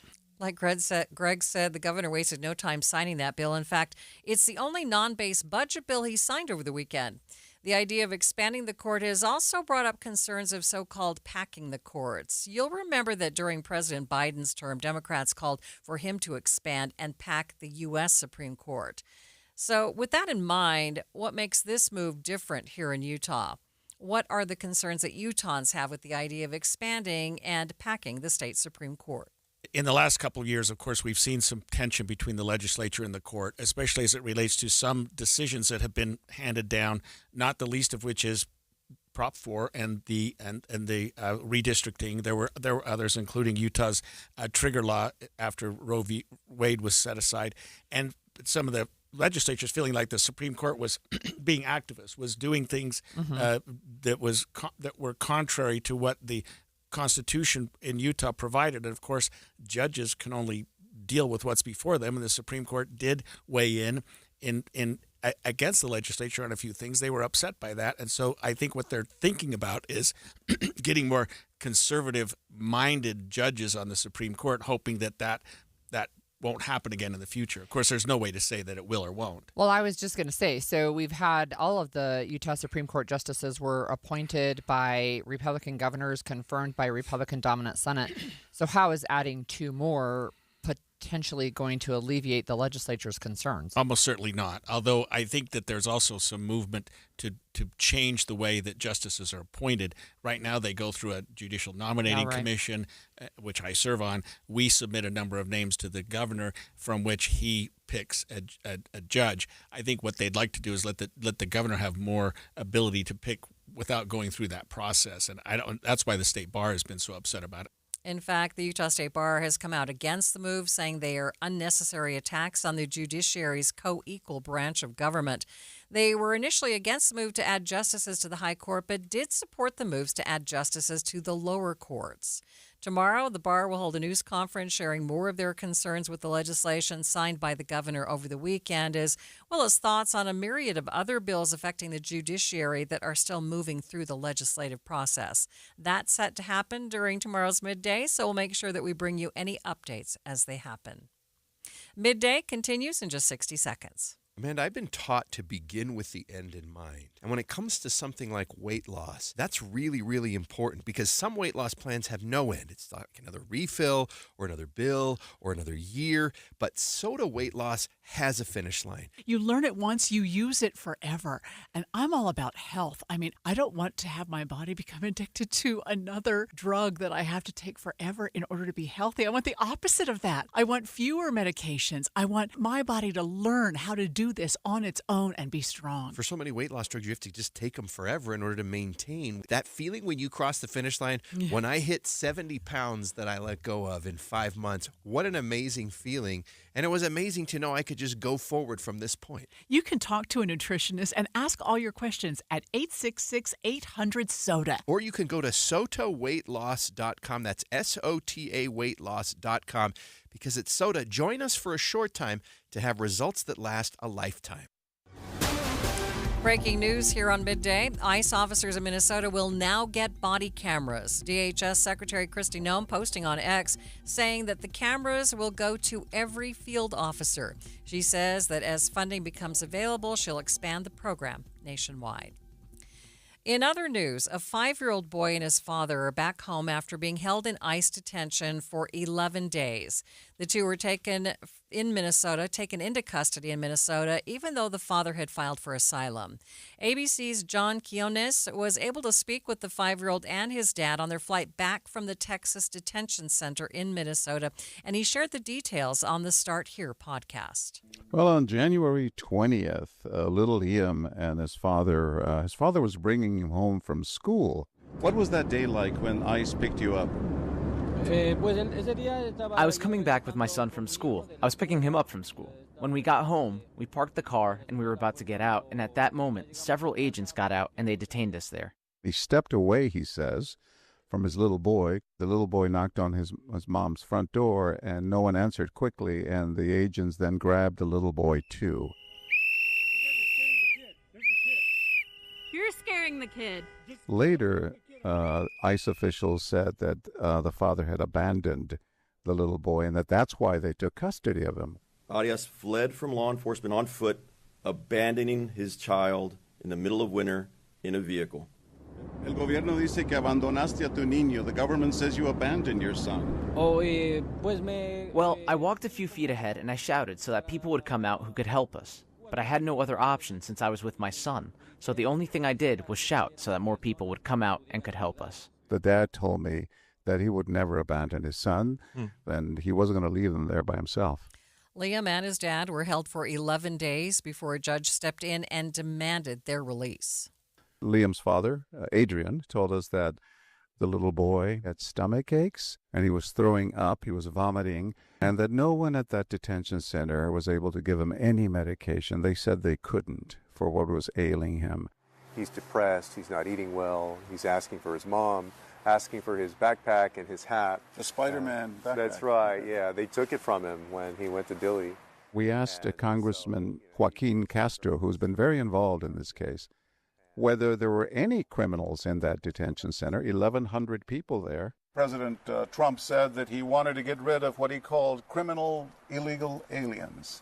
Were there any criminals at that Dilley center? There is not a single criminal at Dilley, and I know that because ICE told me that. Anybody who has a criminal conviction, a parent who's picked up with a child, if they've got a criminal conviction, they're separated from that child and sent to different facilities. In fact, Liam's dad told me that there were kids who were months old, there were pregnant women being held there, but no criminals. The sad thing is that Liam is just one of probably hundreds of kids over at Dilley. The youngest child was 2 months old. 2 months old. Yeah. A 2-month-old baby who's been there several days. Well, and so then a federal judge steps in and basically demands that they be taken back to Minneapolis, right? What was his reasoning?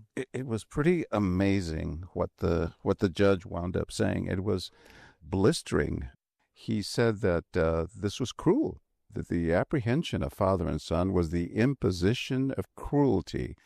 He said that they shouldn't have been picked up. He chastised the governments for what he called the ignorance of an American historical document called the Declaration of Independence.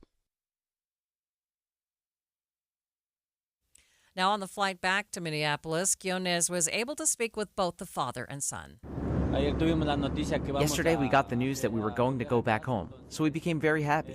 We had spent many days there locked up, and now that we are going back home, we are grateful to all the people who helped and supported us. The little boy, when I met him on the flight, he didn't sleep a wink, man. He was looking out the window. He was so excited. Liam, ¿qué es esto? ¿Qué es esto? What is this? He was clutching Pikachu, a little stuffed animal that he had been given. Pikachu, yeah. The flight attendants were in tears. The pilots on this Delta flight invited him to the cockpit, and they showed him around. It's wings just like mine. What do you say, Liam? Gracias. He got off the plane and went straight to see his mom. Told me the first thing he wants is pizza. In the meantime, this family is kind of in hiding. They're keeping a very low profile. Little Liam, who's 5 years old and wants to go back to his class, the father is afraid of all the media attention that will be there and afraid that indeed he might be picked up again. ¿Y tu mensaje para el presidente Trump? Your message to President Trump? That he speak from his heart, that he not be so harsh with our community, that he think of the children, that they are not to blame. ABC's John Quiones on the Start Here podcast. Major overnight road work coming to I-15. I'll tell you where coming up next. But first, let's check out I-15 right now with traffic. Traffic and weather brought to you by UCCU. Transfer your savings, earn more. UCCU, love where you bank. Maria, in Utah County, we have an accident. Troopers have just pulled up on the scene. It's at the bottom of the ramp from northbound I-15 at University Parkway in Orem, and they are blocking a right lane and shoulder. Common Spirit hospitals, clinics, and caregivers all connected to advanced health care in Colorado, Kansas, and Utah. Healthcare with human kindness is here. Hello, human kindness. Ricky Meese in the KSL Traffic Center. Join KSL News Radio and the Movie Show this Friday from 10 to 1 at the Salt Lake NPS Store, 1600 Empire Road in Salt Lake City, npsstore.com. Hi, Flo here from Progressive. You know, life changes quickly, so it's good to have flexible coverage. Oh, you mean like adding another vehicle? Yes, that's something we can do. Great, because I was thinking about getting a van so we could just keep the kids' softball stuff in the car. Oh, we don't need to get into specifics. Just saying it's easy to change. Oh, and Hannah wants to try the tuba. Again, we don't need the specifics. Last year, she wanted to be a tap dancer, but that only lasted 2 lessons. Okay. But she kept the shoes because they are adorable. Well, just know that with Progressive, you can easily add another car to your auto insurance because we know life changes. Progressive Casualty Insurance Company and Affiliates. Why choose a Sleep Number smart bed? Can I make my site softer? Can I make my site firmer? Can we sleep cooler? Sleep Number does that. Cools up to 8 times faster and lets you choose your ideal comfort on either side. Your Sleep Number setting. Enjoy personalized comfort for better sleep night after night. And now, during our President's Day sale, take 50% off our limited edition bed. Shop now for a limited time. Only at a Sleep Number store or sleepnumber.com.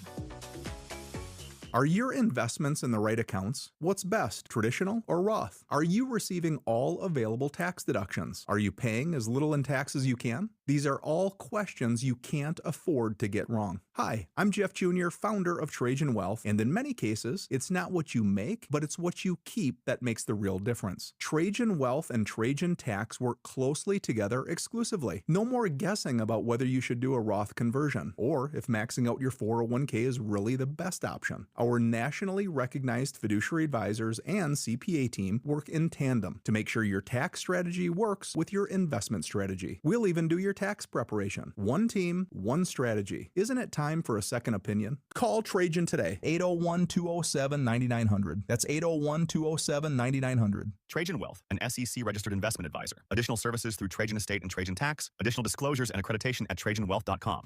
Hi, Grandma. What's for dinner? Hey, honey, I'm making stew tonight. Ooh, can Nina come over? I'm not sure about our new friend. I wonder if there's been any drinking going on. Alcohol at her age can lead to so many bad things. I've been meaning to ask you, what would happen if someone offered you a drink? Grandma? This is hard. She's so young, but I know I need to talk to her about it now before someone tries to give her alcohol. If anyone ever does offer you a drink, I want you to say no. I have too much respect for my family, and I don't want to get in trouble. Okay. Really? I promise, Grandma. I love you too. Okay, how about tasting this stew and telling me what you think? Some children may try alcohol as young as 9 years old. It's not too early to talk about drinking. For tips on how to begin the conversation, visit underagedrinking.samhsa.gov. That's underagedrinking.samhsa.gov. This message brought to you by SAMHSA and this station. This is Midday. I'm Maria Shilaos. Davis County drivers are going to have to cope with some major road work over the next couple of nights. UDOT spokesperson Mitch Shaw says tonight through Friday, I-15 could be down to one lane overnight through Farmington as part of the Shepherd Lane interchange project. We're building a brand new interchange at Shepherd Lane in Farmington, and it's part of our effort to keep up with all the growth that we've been seeing in Utah, particularly in western Davis and Weber counties. So just a new interchange there at Shepherd Lane, and then but part of that, we're also building these pedestrian facilities a little bit further south of Shepherd, at Park Lane. So if people are familiar with kind of the configuration of that area, of the Park Lane area, you've got like a convergence of three pretty significant things. Two of them are roads. So Highway 89, I-15, and then the railroad all kind of converge right there.